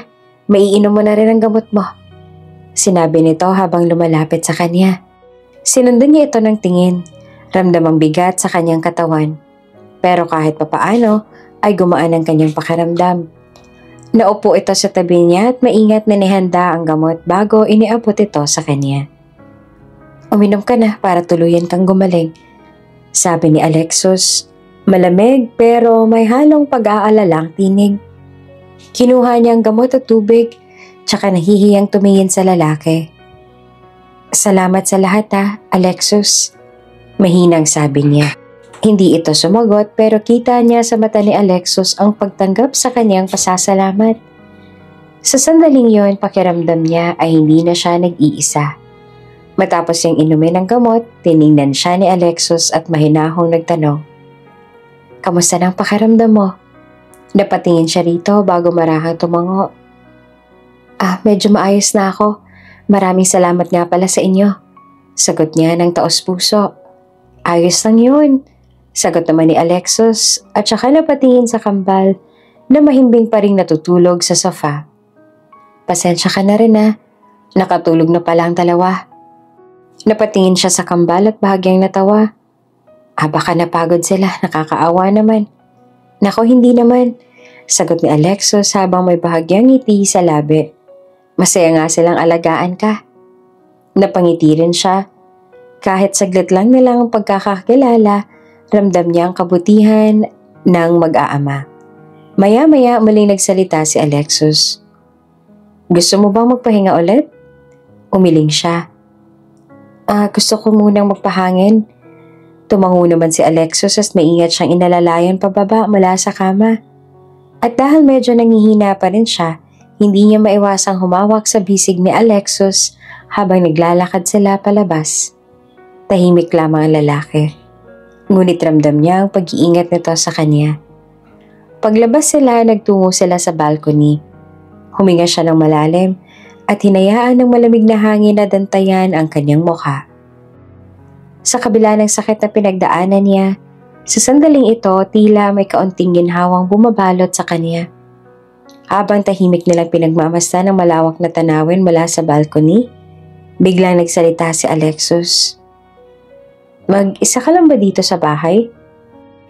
Napatingin siya dito bago umiling ng marahan. Hindi, kasama kong fiancé ko. Bahagyang nag-ibang ekspresyon ni Alexos, tila nagulat sa narinig. Sandali ito natahimik bago nagtanong. Ganun ba? Nasan siya? Bakit hindi mo siya kasama? Napabuntong hininga si Hana at ipinaling ang tingin sa malayo. Iniwan niya na ako. Napakunot ang noon ni Alexos. Iniwan ka? Malungkot siyang umiti at tumango. Yeah, iniwan niya ako dahil alam niyang wala na akong pera at yaman. Para sa kanya, wala na akong silbi. Nagulat si Alexos sa sinabi niya, ngunit hindi agad ito nagsalita. Tila nag-aalangan kung paanong tutugon. Mabait siyang tumawa. Pilit na tinatago ang sakit na nadarama. Hindi ko nga alam kung bakit minahal ko pa ang lalaking yun. Kung bakit nagtiwala ako sa kanya. Pero sa huli, iniwan niya lang ako at sinaktan ng ganito. Natahimik sila saglit at tangi ang ihip ng hangin ang naririnig. Maya-maya mahinahong boses ni Alexos ang bumasag sa katahimikan. Ang tao, kapag mahal ka talaga, hindi ka iiwan, kahit anong mangyari. Hindi pera o yaman ang basihan ng tunay ng pagmamahal. Napatingin siya kay Alexos at sa unang pagkakataon nakita niya ang sinseridad sa mga mata nito. Hindi ikaw ang nawalan, Hana. Siya ang nawalan ng isang tao na minahal siya ng lubos. And it's not your fault. Sa kabila ng sakit na dulot ng ginawa ng dating fiancé niya, ramdam ni Hana ang init ng pag-aalaga ng mag-aama. Hindi niya inaasahan na sa panahong pinakawala siyang kakapitan, may mga taong handang dumamay sa kanya. Nang malaman ni Alexos ang ginawa ni Rowan, hindi ito nagdalawang isip na sabihin, Hana, hindi ka na dapat manatili dito. Hindi maganda na nasa bahay ka pa rin ng pamilya ng taong nanakit sa'yo. Sumama ka na lang sa amin. Napatingin siya dito at bagyang nag-aalangan. Baka makaabala lang ako sa inyo. Hindi ka abala, sagot naman ni Alexos agad. Ayoko mag-isa ka rito lalo na sa sitwasyon mo ngayon. Oo nga po, Ate Diwata, sagot naman ng kambal. Doon ka na lang po sa bahay namin, masaya doon, promise. Tumingin siya sa paligid ng bahay, sa mga alaalang iniwan ng taong minahal niya noon. Ramdam niya ang lungkot kaya sa huli, pumayag siya. Sa bahay ng mag-aama, mas lalong naramdaman ni Hana ang tunay na malasakit. Inalagaan siya ng mabuti ni Alexos at ang kambal ay hindi rin siya tinantanan sa kakukwento ng kung ano-ano. Ate Diwata, gusto mo po bang turuan kita ng maglaro? Marami po kaming laruan na binibili po ni Papa. Masiglang tanong ni Cleon. Oo nga po, ipapakita namin sa iyo mga laruan namin. Dagdag naman ni Creed. Hindi niya maiwasang mapangiti. Sa presensya ng kambal, unti-unting napalitan ng saya ang lungkot na bumabalot sa kanya. Salamat sa inyo, bulong niya sa sarili. Habang pinagmamasa ng masasayang mukha ng mga bata Sa kabila ng lahat, pakiramdam niya, hindi na siya nag-iisa. Sa loob ng isang linggo na pananatili ni Hana sa bahay ng mag-aama, unti-unting gumaan ang bigat sa kanyang nadarama. Sa presensya ni na Alexos at ang kambal, para bang sandaling nawala sa isip niya si Rowan at ang sakit na iniwan nito. Nag-enjoy siya sa piling ng mag-aama, sa kwento ng kambal, sa maalagang pag-asikaso ni Alexos at sa simpleng pakiramdam ng pagiging bahagi ng isang masayang tahanan. Ngunit alam niyang hindi siya maaaring manatili roon ng matagal. Kahit gaano pang kasaya sa piling nila, may buhay pa rin siyang kailangang ayusin. Dumating na ang araw ng kanyang paglisan. Malungkot niyang tiningnan ng kambal na pareho nakayakap sa kanya. "Ate Diwata, bumalik ka po ulit ha," pakiusap ni Cleon. Ramdam sa boses nito ang lungkot. "Oo naman," sagot niya. Pilit na humiti kahit may kirot sa dibdib. "Promise po ba yan?" Singit naman ni Creed, nakatingin sa kanya na para bang hinihintay ang katiyakan. Lapangiti siya tumango. "Oo, promise." Pagkatapos ay humarap siya kay Alexos, ramdam ang pasasalamat sa puso niya. "Salamat sa lahat, Alexos. Kung hindi dahil sa inyo, hindi ko alam kung paano ko kakayanin." Tipid lang itong umiti at tumango. "Ingat ka, Hana. At kung kailangan mo ng tulong, alam mo naman kung saan mo kami matatagpuan." Napuno ng emosyon ang kanyang puso. Kahit mahirap, kailangan niyang umalis. Ngunit alam niya na mula sa gabing tinulungan siya na mag-aama, ay may isang tahanang laging bukas para sa kanya. Pagbalik ni Hana sa bahay nila, agad siyang sinalubong ng kanyang ama. Napansin naman nito ang lungkot sa kanyang mga mata kaya hindi na ito naghintay pa at nagtanong, "Anak, anong nangyari? Bakit ganyan ang itsura mo?" Tanong nito, puno ng pag-aalala. Huminga naman ng malalim si Hana bago sinimulang ikwento ang lahat. Kung paano siyang iniwan ni Rowan matapos itong malaman na wala na siyang pera at yaman. Kung paano siyang pinabayaan kahit masama ang kalagayan niya. At kung paano nito kinuha pati ang cellphone niya upang hindi siya makatawag sa ama niya. Nang marinig ito ng kanyang ama, agad ito nag-alab sa galit. "Napakawalang hiya ng lalaking yon. Hindi siya dapat pinapalampas. Mananagot siya sa ginawa niya sa'yo." Ngunit umiling si Hana. Hinawakan ang kamay ng ama at malumanay na sinabi, "Ayos lang po yun, Papa. Ang mahalaga ay nalaman ko ang tunay niyang intensyon bago pa mahuli ang lahat. Mas mabuti na itong nangyari ngayon kesa naman sa magising na lang akong nasa isang relasyon na puno ng kasinungalingan." Tumingin sa kanya ang kanyang ama. Halatang hindi pa rin ito matanggap ang ginawa ni Rowan sa anak niya. Ngunit sa halip na pilitin ang gusto niyang gawin, huminga ito ng malalim at tiningnan si Hana ng may lungkot. "I'm sorry about what happened to you, anak." Napangiti si Hana at umiling. "Ayos lang po ako, Papa. Maraming salamat po sa ginawa ninyo lalo na't sinadjust niyo po sa akin na gawin ko yon. Dahil sa inyo, nalaman ko ang tunay na pakay ni Rowan. Kung hindi, baka niloloko pa rin niya ako hanggang ngayon." Tumayo siya at niyakap ang ama ng mahigpit. Nagpapasalamat hindi lang sa pagpapaprotekta nito, kundi pati na sa pagmamahal at gabay nito sa kanya. Mahinang hinaplos ng kanyang ama ang kanyang likod at marahang sinabi, "Nandito lang ako palagi para sa iyo, anak. Hindi kita pababayaan." Simula nang bumalik si Hana sa bahay nila, ipinangako niya sa sarili na hindi na siya magpapadala sa sakit na dulot ni Rowan. Sa halip, binuhos niya ang oras at atensyon sa kanyang trabaho at sa pamamahala ng kanilang kumpanya. Mas naging tutok siya sa meeting, pagpaplano ng proyekto at pag-aasikaso ng negosyo na parang walang nangyari.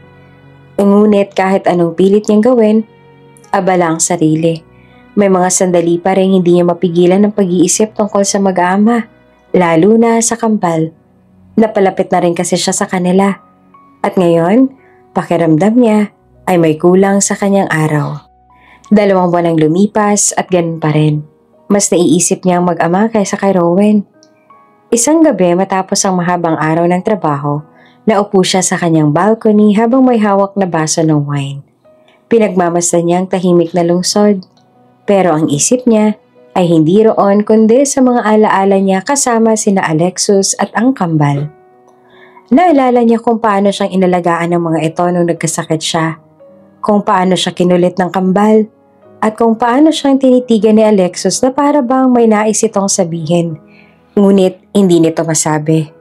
Napangiti siya, pero kasabay ng ngiti ay isang malalim na buntong hininga. Bakit pa hindi ko sila matanggal sa isip ko? Bulong niya sa sarili habang dahan-dahang iniikot ang wine sa kanyang baso. Muli niyang ininom ang natitirang laman ng baso. Ngunit kahit anong gawin niya, hindi niya maalis ang pagnanais na muling makita sila. Habang nakaupo si Hana sa opisina, tinatapos ang mga papeles ay bigla siyang napatigil. Ilang araw na rin siyang balisa. Kahit anong gawin niya, hindi niya maalis sa isip ang mag-aama. Naaalala niyang mga ngiti ng kambal, ang kakulitan nila at ang paraan ng pag-aalaga sa kanya ni Alexus kahit pa hindi naman siya nito lubos na kilala. Habang malalim siya nag-iisip, biglang pumasok si Graziela, ang kanyang matalik na kaibigan. Mukhang malalim ang iniisip mo ah. Punahan ito bago umupo sa harapan niya. Anong tumatakbo riyan sa isip mo at para bang daladala mo lahat ng problema sa mundo? Wala naman, sagot niya pero halatang may bumabagabag sa kanya. Napatingin si Graziela sa kanya at bahagyang tumaas ang kilay. Hana, kalala kita. Sige na, sabihin mo na. Napabuntong hininga siya bago tuluyan nagsalita. Hindi ko lang talaga sila matanggal sa isip ko. Sila? Tanong ni Graziela, halatang naguguluhan. Si Alexus at ang kambal niyang anak. Sagot niya tsaka tiningnan ng kaibigan. Silang tumulong at nag-alaga sa akin nung iniwan ako ni Rowan. Napamahal na rin sa akin ang kambal. Pati na rin si Alexus. Ngumiti si Graziela na parang may nahahalatang kakaiba. Hana, in love ka ba sa ama ng mga bata? Napakurap siya at agad na umiling. No, hindi ganun. Mabait lang talaga sila sa akin at naging malapit na rin ako sa mga bata. Tumawa ng mahina si Graziela at umiling. Alam mo minsan, hindi natin namamalayan ang nararamdaman natin, lalo na kung sanay tayo sa sakit. Pero ang tanong, gusto mo bang bumalik sa kanila? Napayuko si Hana at nag-iisip. Pwede pa kaya akong bumalik doon? Oo naman, sagot ni Graziela kaagad. Wala namang masama kung babalik ka. At hindi dapat maging dahilan ng ginawa sa'yo ni Rowan para iwasan mo ang lugar na yun. Hindi lang naman si Rowan na nasa probinsyang yun, Hana. May mga taong nagmamalasakit sa'yo doon. Kung gusto mo silang makita ulit, gawin mo. Tahimik lang si Hana. Iniisip ang sinabi ng kaibigan. Totoo, wala namang dahilan para hindi siya bumalik, diba? Sinunod nga ni Hana ang payo ni Graziela at bumalik nga siya sa probinsya. Habang papalapit siya sa bahay ng mag-aama, narinig niya ang masiglang tawanan ng kambal sa tapat ng bahay. Nakikipaglaro ang mga ito sa ilang batang kapitbahay at tila ba walang inaalalang problema sa mundo. Napangiti siya, tinawag sila. Creed! Cleon! Agad na napatingin ng dalawa sa kanya. Panlalaki ng mga mata nila sa gulat at kasunod noon ay ang sabay na malakas at masayang pagtawag sa kanya. Ate Diwata! Wala pang isang segundo ay tumakbo na ang kambal papalapit sa kanya at mahigpit siyang niyakap. Miss na miss ka na po namin, Ate Diwata, sabi ni Cleon habang nakayakap sa kanya.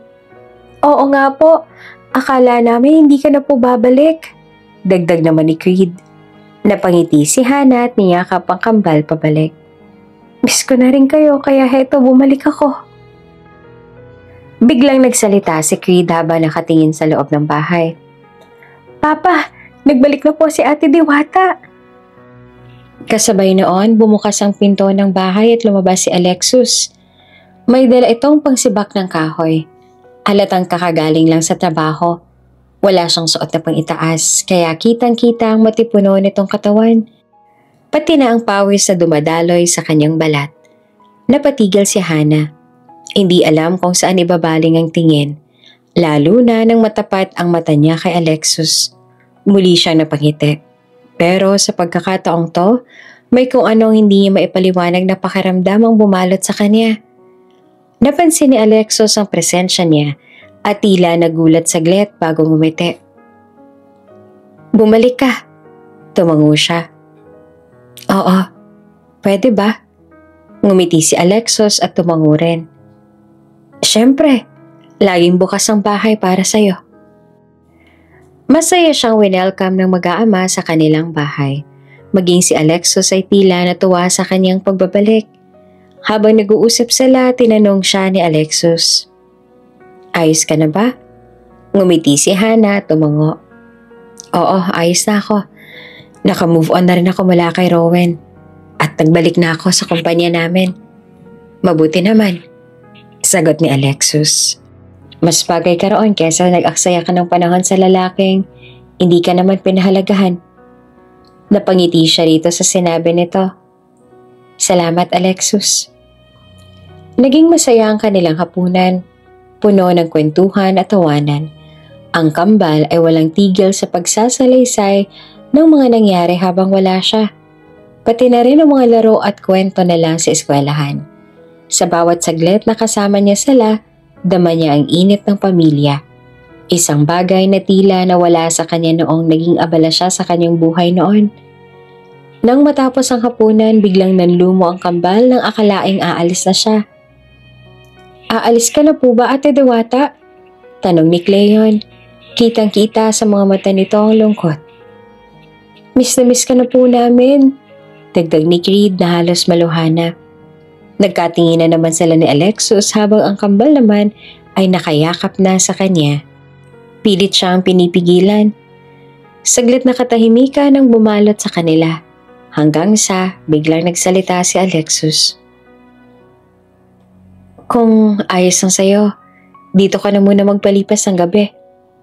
Nagulat siya sa sinabi nito, pero nang makita niyang inaasam-asam na tingin ng kambal, hindi niya kayang tanggihan. Tumango siya at hinaplos ang ulo ng dalawa. "Sige, dito muna ako." Agad naman nagliwanag ang mukha ng kambal at masayang yumakap muli sa kanya. "Yay! Dito na muna si Ate Diwata!" Samantalang si Alexus naman ay tahimik lang nakatingin sa kanya. May maliit na ngiti sa labi. Hindi niya alam kung bakit, pero sa gabing yon pakiramdam niya ay nasa tamang lugar siya. Kasama ang mga taong totoong nagmamalasakit sa kanya. Masaya sila nagpatuloy sa gabing yon, puno ng kwentuhan at tawanan kasama ang kambal at si Alexus. Pakiramdam ni Hana ay para siyang bahagi ng kanilang pamilya. Isang bagay na matagal na niyang hindi nararamdaman. Nang sumapit ang gabi, mahimbing siyang nakatulog sa bahay ng mag-aama. Ramdam ang kapayapaan at init ng kanilang presensya. Kinabukasan, pagising pa lang ay nag-aaya na kaagad ang kambal. "Ate Diwata, mamamasyal po tayo sa bayan," sabik na sabi ni Creed habang hinahatak ang kanyang kamay. "Oo nga po," sigunda naman ni Cleon. "Marami po kaming gustong puntahan doon sa bayan." Napatingin siya kay Alexus na noon ay nag-aayos naman ng Nesa para sa agahan. "Ano sa tingin mo?" tanong niya rito. Nagkibit balikat lamang si Alexus. May maliit na ngiti sa labi. "Kung gusto mo, wala namang problema sa akin. Maganda din naman makakalabas-labas din kayo." Wala nang patumpik-tumpik pa. Pumayag agad si Hana. "Sige, mamasyal tayo." Nagdiwang ang kambal. Tuwang-tuwa na para bang matagal na nilang hinihintay ang pagkakataong iyon. Matapos ang agahan, nag-ayos sila at nagtungo sa bayan. Habang naglalakad-lakad sila sa pamilihan, namili ng prutas, tinapay at iba pang pagkain. Hindi maiwasan ni Hana ang mapangiti. Para talaga silang isang buong pamilya, isang ama, isang ina, at dalawang masisiglang bata. Kahit pa alam niyang hindi iyon ang katotohanan, hindi niya mapigilan ang kakaibang init sa kanyang puso habang kasama sila. Kahit si Alexus na kadalasan ay seryoso at tahimik, ay tila nagiging mas madaldal at magaan ang loob kapag kasama ang kambal at siya. Ano, hindi ka ba napapagod sa kakasunod sa dalawa? Biro nito nang mapansing halos sabuli niya ang kambal na tumatakbo patungo sa isang tindahan ng laruan.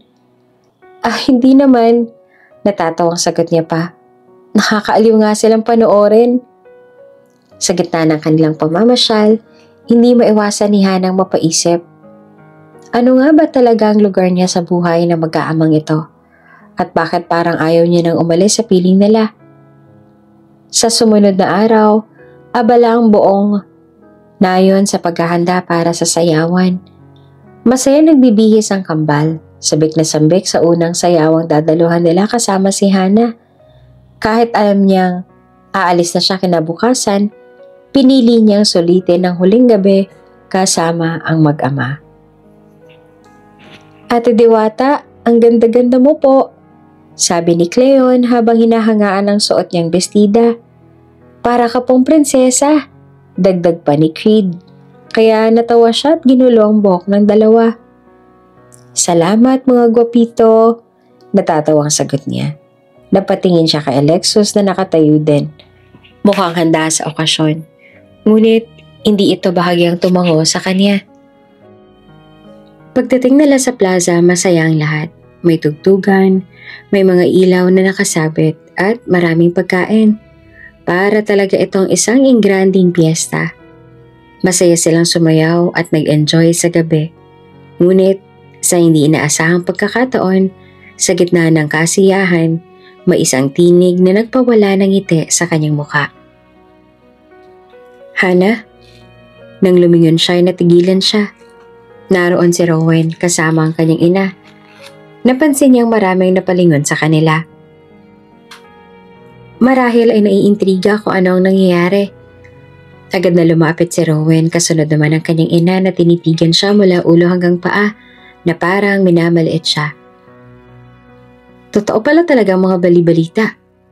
Nagsimulang magsalita ang ina ni Rowan. Isang magsasaka na may kambal na anak ang nag-alaga sa'yo. Napangisi ito. Just look at you now, Hana. Wala ka nang ipagmamalaki. From riches to rags. Such a downfall. Nakita niyang pag-igting ng panga ni Alexus at nakita niya rin ang inis sa mukha ng kambal. Ngunit bago pa man sila makapagsalita ay pinigilan niya na ang mga ito. Hinawakan niya ang kamay ni Creed at Cleon at saka marahang umiling kay Alexus bilang senyales na huwag nang patulan ang sinabi ni Rowan at ng ina nito. Tumawa si Rowan, nakataas ang kilay. So, ito na palang bago mo, Hana. Sinipat nito si Alexus mula ulo hanggang paa. Mula sa akin papunta sa isang simpleng magsasaka? Wow, what a downgrade. Lalong nakita ni Hana ang pagdilim ng ekspresyon ni Alexus. Ngunit nananatili itong tahimik. Ang kambal naman ay mahigpit na humawak sa kanyang kamay. Halatang hindi naman nagustuhan ang sinabi ni Rowan. Huminga siya ng malalim at ngumiti na mapait. At least, Rowan, kahit simple lang ang buhay nila, may totoong malasakit sila sa akin. Hindi tulad mo na uhaw sa pera. Nagpanting ang tenga ni Rowan sa sinabi niya, habang si Mrs. Vasquez naman na nakatingin ng may pangmamaliit sa kanila. Tumikim ito at muling nagsalita sa mapanuyang tono. Oh, Hana, darling. I always knew you weren't as smart as you pretend to be, but I didn't know you'd fall this low. Ikiniling nito ang ulo at tiningnan si Alexus mula ulo hanggang paa. Is this really what you've settled for? A farmer with 2 children? My dear, what happened to your standards? Napansin ni Hana ang pagtaas ng kilay ni Rowan. Halatang sang-ayon ito sa sinabi ng ina. I mean, look at you. Tumawa si Mrs. Vasquez ng bahagya. No more fancy clothes. No more extravagant lifestyle. You used to be someone, Hana, but now? Matalas itong tinapunan ng tingin ng suot niya. You're just nobody. Living with commoners. It's pathetic. Really. Naramdaman ni Hana ang paghigpit ng hawak ni Cleon sa kanyang kamay, habang si Creed naman ay mahigpit na kumapit sa laylayan ng kanyang bestida. Alam niyang galit din ang mga bata, lalo na sa paraan ng pananalita ng babae. Mabuti na lang pala at iniwan ka ng anak ko, dear. Patuloy pa ni Mrs. Vasquez. Wala siyang future sa'yo. Because look at you now. You are just nothing. And what do you have? A shack in the middle of nowhere and 2 brats clinging to you? Napansin niyang lalapit sana si Alexus pero mabilis siyang ginawakan ng braso nito. Pinipigilan siya. Hindi niya kailangang ipaglaban ang sarili sa harap ng mga taong walang puso. Huminga siya ng malalim bago ngumiti ng mapait. You're wrong, Mrs. Vasquez. Itinaas niya ang kanyang tingin. Hindi nagpatalo sa mapanirang tingin ng babae. I may have lost my wealth, but at least I gained something more valuable. Real kindness, real love, and real people who actually care. Napangiti si Alexus at narinig niyang tahimik na sumang-ayon ang kambal. Ngunit si Rowan at ang ina nito kita sa mukha nilang iritasyon sa kanyang sagot. I don't need money to be happy, Mrs. Vasquez. Mas lalo niyang hinigpitan ang hawak sa kamay ng kambal. And I certainly don't need people like you to tell me what I'm worth. Napatigil si Mrs. Vasquez. Halatang hindi inaasahan ang sagot ni Hannah. What a waste. Bulong naman ni Rowan. Napangiti naman na mapait si Mrs. Vasquez at inabot kay Hannah ang isang ingranding imbitasyon sa kasal. Oh, and before I forget, dear, aniya at mas labis sa kasinungalingan sa kanyang matamis na ngiti. Rowan is getting married. Nakita niya ang bahagyang pagtaas ng kilay ni Alexus at kahit ang kambal ay napatingin sa papel na inabot sa kanya. To a wonderful young lady from a well-established family. Patuloy ni Mrs. Vasquez. Far better than you, Hannah. She comes from real wealth, real power. Unlike you, who, well, lost everything. Muntik na siyang matawa. Alam niya kung anong klase ng kasal ito. Isang kasunduan. Hindi isang pagmamahalan. Isang pagkakataon para kay Rowan at sa kanyang ina na magkaroon ng bagong milking cow. Isang babaeng huhut-hutan nila ng pera at gagamitin para sa sarili nilang kapakanan. Sa loob-loob niya, sino naman kaya ang kawawang babaeng yon? Kinuha niya ang imbitasyon at tiningnan ito ng saglit bago ibinalik kay Mrs. Vasquez. Ngumiti siya, isang ngiting puno ng panunuya. I'm glad you found someone rich that can spoil you and your mother, Rowan. Nagpanting ang tenga na mag-ina sa kanyang sinabi. Kita niya ang galit na pumuno sa mukha ni Rowan at kahit si Mrs. Vasquez ay napakislot sa pangiinsulto niya. I just hope she realizes soon enough that she's nothing but a walking bank account to you. Dagdag niya. Habang patuloy siyang minamaliit ni Mrs. Vasquez, nagpatuloy ito sa pagyayabang tungkol sa bagong kasintahan ni Rowan. At least my son has a bright future ahead of him. Anang ginang. May kasamang pabirong pagtingin kay Hannah mula ulo hanggang paa. He will soon marry a woman of true wealth and power. Someone who can actually provide for him, unlike you, who lost everything. Tumawa si Rowan, nakapamulsa at puno ng kumpiyansa. Honestly, Hannah, just look at yourself now. You used to be someone, but now, you are just nobody. Ngunit bago pa siya makasagot, biglang huminto ang dalawang magarang sasakyan sa tabi nila. Agad bumaba ang 4 na matikas na bodyguard, pawang nakasuot ng itim na suit at sa harap ng lahat, sabay-sabay silang yumuko kay Hannah bilang tanda ng paggalang. Lady Hannah, sabi ng isa sa kanila, malalim ang boses. Are you ready to leave? The chairman is expecting you. Nagulat ang lahat, lalo na si Rowan at ang kanyang ina. Kitang-kita sa mukha nilang pagkagulat at pagkalito. Akala nila ay naghihirap na siya. Paano kay bodyguard pa siya? At bakit siya tinawag na Lady Hannah? Lumapid ang ngiti ni Hannah.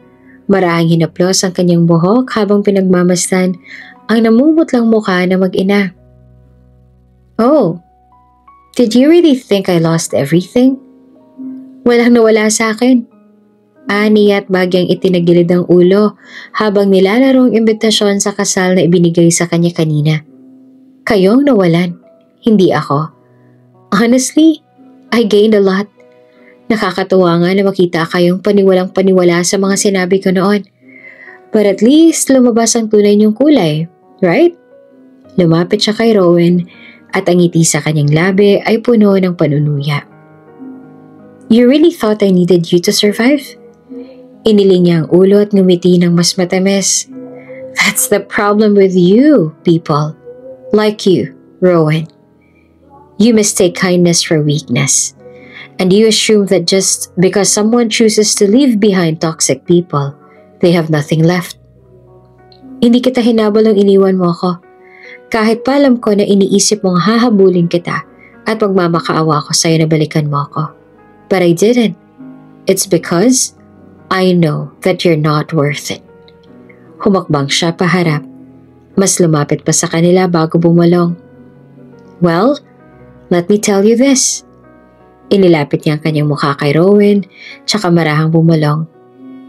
You lost a diamond while you were busy collecting stones. Let's go. Aniya kay Alexis at sa kambal. Wala na tayong oras sa mga taong ang alam lang ay manghuthot ng pera. Sabay silang tumalikod at sinalubong ng kanyang bodyguard sa magalang na yumuko sa kanila at pinagbuksan sila ng pinto. Bago pumasok sa sasakyan, lumingon pa siya sa kanila. Enjoy your wedding, Rowan. I hope your new gold mine doesn't run out of money anytime soon.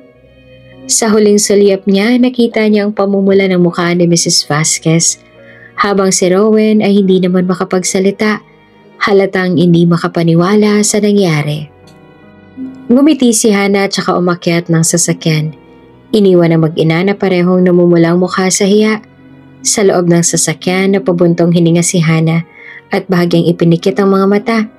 Parang tinanggap ang katotohanang wala na talaga siyang nararamdaman para kay Rowan, maliban sa pandidiri. Napansin naman ni Alexis ang pananahimik niya kaya marahang tinanong, Are you okay? Dumilat si Hana at ngumiti ng bahagya. Oo, ayos lang ako. Wala na ako nararamdaman para kay Rowan. Ni katiting na sakit, wala na. Napailing siya tumingin sa labas ng bintana. Kung meron man siguro ay puro pandidiri na lang. Napakamukhang pera niya. Pati ng ina niya. Hindi ko nga alam kung paano ko siyang minahal noon. Huminto siya sandali at saka muling ngumiti. Pero siguro ay ganun talaga. Minsan akala natin tamang pagpili natin ng taong mamahalin. Pero sa huli, makikita natin ang totoong kulay nila. Tumingin sa kanya si Alexis at may bahagyang pag-aalala sa kanyang mukha. I'm sorry you had to go through that, Aniya. Umiling si Hana. Wala kang dapat ihingi ng tawad. Kung tutuusin, dapat pa nga ako magpasalamat kasi naman nalaman kong totoo bago pa mahuli ang lahat. Biglang sumingit ang kambal sa usapan. Parehong puno ng kuryosidad ang kanilang mga mata. Ate Diwata!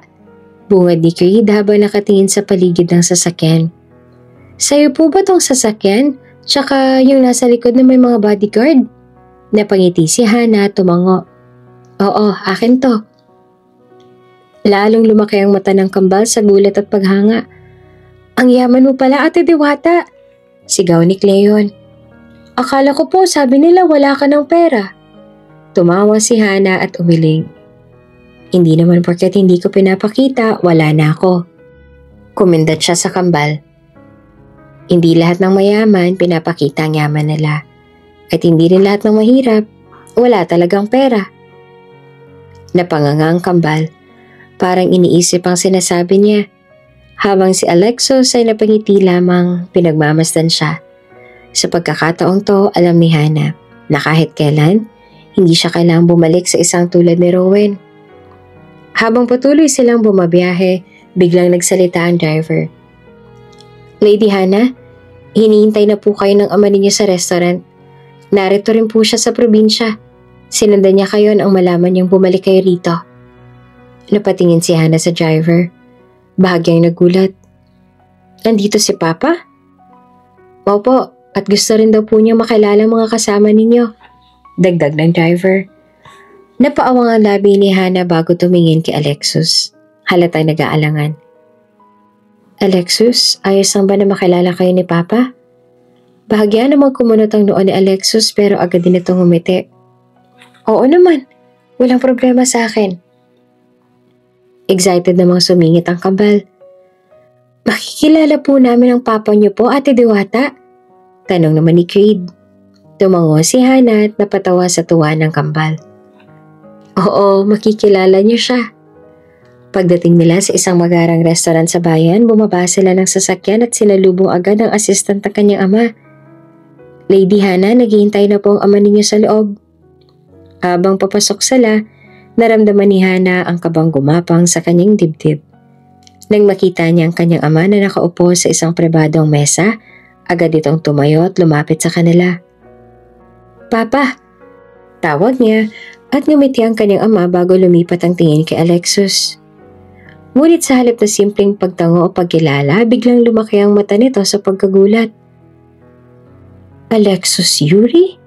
Bulalas ang kanyang ama. Nagulat si Hana sa reaksyon nito. Pa, kilala mo si Alexus? Napatingin si Alexus sa kanya bago bumalik ang tingin sa kanyang ama. Magandang tanghali po, Ginoo. Magalang na bati niya rito. Ang kanyang ama ay hindi pa rin makapaniwala. Ikaw pala si Alexus Yuri, ang may-ari ng Yuri Enterprises. Isa ka sa mga pinaka-successful na entrepreneur sa bansa. Hindi ko lubos akalain na ikaw palang tinutukoy nilang magsasaka na nag-alaga sa anak kong si Hana. Nanlaki rin ang mata ni Hana. Hindi siya makapaniwala sa narinig. Wait, what? Natawa ng bahagya si Alexus. Hindi ko pa lubos akalain na may makakakilala po sa akin dito. Hindi pa rin makapaniwala si Hana. Ang inakala niyang simpleng magsasaka na nag-alaga sa kanya ay isa palang kilalang negosyante. Isang lalaking may malaking kumpanya sa ilalim ng pangalan niya. Ngayon lang niya napagtanto na hindi lang siya ang may tinatagong yaman sa kanilang dalawa. Habang nakaupo sila sa pribadong mesa, hindi pa rin makapaniwala ang ama ni Hana habang nakatingin kay Alexus. Napangiti ito bago seryosong nagsalita sa wikang Ingles. Alexus Yuri, I never thought I would meet you under these circumstances. You are one of the most successful entrepreneurs in the country. Your name is well known in the business world. Yuri Enterprises is a powerhouse and one of the leading conglomerates in various industries. From real estate to technology, your projects are top tier and your companies generate billions in revenue every year. Halata namang naiilang si Alexus sa papuri nang hindi mapakali sa kinauupuan. Bahagya siyang napakamot sa likod ng kaniyang ulo. At bahagyang yumuko. You are highly respected in the corporate world. Patuloy pa ng ama ni Hana. Many businessmen admire your vision and leadership. But why are you here? Why did you choose to live as a farmer in the province? Napangiti si Alexus. Halatang hindi nito gusto mapag-usapan ang katayuan sa negosyo. Tiningnan nito ang kambal na nakangiti bago bumalik ang tingin sa ama ni Hana. Life in the city is boring. Sagot nito, kasywal ang tono. Everything is about work, money, and power. It gets exhausting. I want some change, something simple, something peaceful. And my children, they wanted to experience life outside the walls of wealth and luxury. So I wanted them to grow up appreciating the simple things in life, not just the privileges that come with our name. Napatingin si Hana kay Alexus at lalo pang namangha sa sagot nito. Ang buong akala niya ay isang ordinaryong magsasaka lang ito. Pero heto, at nalaman niyang isa pala ito sa pinaka-successful na negosyante sa bansa. Ngunit sa kabila ng lahat, pinili pa rin nito ang simpleng buhay para sa kanyang mga anak. Nakangiting tumango ang kanyang ama. Halatang nirerespeto ang sagot ni Alexus. That is admirable. Not many people with your status would choose to walk away from wealth and power to live this kind of life. Napangiti lamang si Alexis bago tiningnan si Hana na nananatili namang nakatulala sa kanya. Napapaisip siya. Ano pa nga bang hindi niya alam tungkol sa lalaking to? Mula noon, lalo pang naging malapit si Hana sa mag-aama. Madalas siyang bumisita sa kanila sa probinsya at sa bawat pagdaan ng araw, mas lalo niyang minahal ang kambal na parang sarili niya ng mga anak. Ang mga bata naman ay walang sawang ipinapakita ang pagmamahal nila sa kanya. Lagi siyang hinihintay, niyayakap sa tuwing darating. At tinatawag pa rin siyang Ate Diwata na may halong lambing at saya. Ngunit hindi lang ang kambal ang unti-unting napapalapit sa kanya. Unti-unti ring nagbabago ang damdamin ni Hana para kay Alexis. Sa simula, inakala niyang paghanga lamang ang nararamdaman niya. Pero habang lumilipas ang panahon, natutunan niyang mahalin ang lalaking minsang nagbigay sa kanya ng kandungan nung wasak ang puso niya. Si Alexis naman ay ganun din. Sa bawat ngiti ni Hana, sa bawat tawa nito kasama ang kambal, unti-unti niyang napagtanto na hindi lamang bastang dumaan si Hana sa buhay nila. Naging bahagi na ito ng pamilya nila. Sa kabila ng sakit na naranasan ni Hana mula kay Rowan, natutunan muli ng puso niya na umibig. Hindi niya inakala na makakaramdam siyang muli ng ganitong klase ng pagmamahal. Yung buo. Yung walang bahid ng panluloko o interes. Yung pagmamahal na may kasamang respeto, tiwala, at tunay na pag-aalaga. At matapos ang isang taon ng pagiging masaya at kompleto kasama si Alexis at ang kambal, tuluyan niya ng tinanggap ang pagmamahal ng lalaki. Hindi niya kailangang magduda o matakot. Dahil sa piling ni Alexis, alam niyang hindi na siya muling masasaktan. Lumipas pa ang 2 taon at lalo lamang nilang napatunayan ang pagmamahal nila sa isa't isa. Mahal na mahal ni Alexis si Hana at ganoon din siya rito. Ang kambal ay masayang-masaya rin dahil pakiramdam nila nagkaroon sila ng isang tunay na ina sa katauhan ni Hana.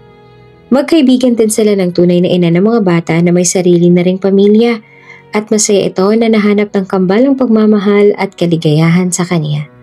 At sa wakas, sa harap ng pamilya, mga kaibigan at mga taong nagmamahal sa kanila, napagdesisyonan nilang dalawa na gawing opisyal ang kanilang pagmamahalan. Nagpasya silang magpakasal. Sa araw ng kanilang kasal, habang naglalakad si Hana sa gitna ng aisle, kitang-kita sa mga mata ni Alexis ang saya at pagmamahal. Napaluha pa ang kambal habang nakatingin sa kanya sabay bulong.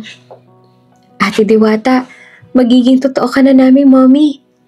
At sa harap ng altar, sa ilalim ng langit na saksi sa kanilang pagmamahalan, nangako silang magsasama habang buhay. Hindi lamang bilang mag-asawa, kundi bilang isang buong pamilya. At dahil sa sipag at tiyaga at husay sa pamamahala ng negosyo, ang kumpanya ni Hana at Alexis ay nagtagumpay ng husto. Sa loob lamang ng ilang taon, napalawak lalo nito ang kanilang negosyo. Hindi lamang sa bansa, kundi pati na rin sa ibang panig ng mundo. Dahil dito, ginawaran sila ng prestiyosong parangal bilang Most Successful Business of the Year.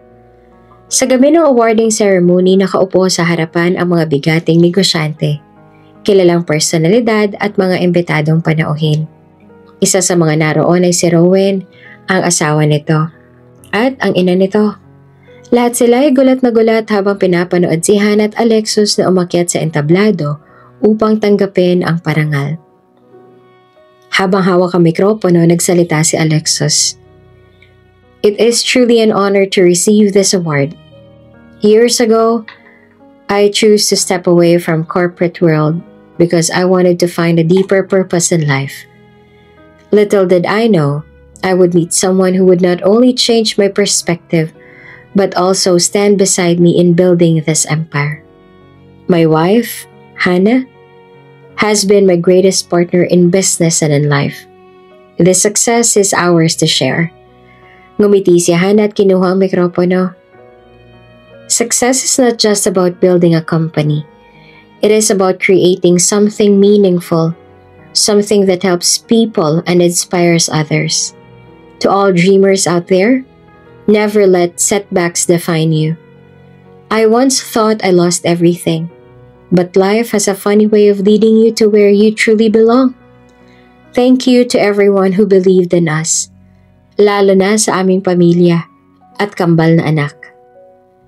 Palakpakan ng buong audience at halatang nangingilid ang luha ng ama ni Hana sa saya at pagmamalaki sa kanyang anak.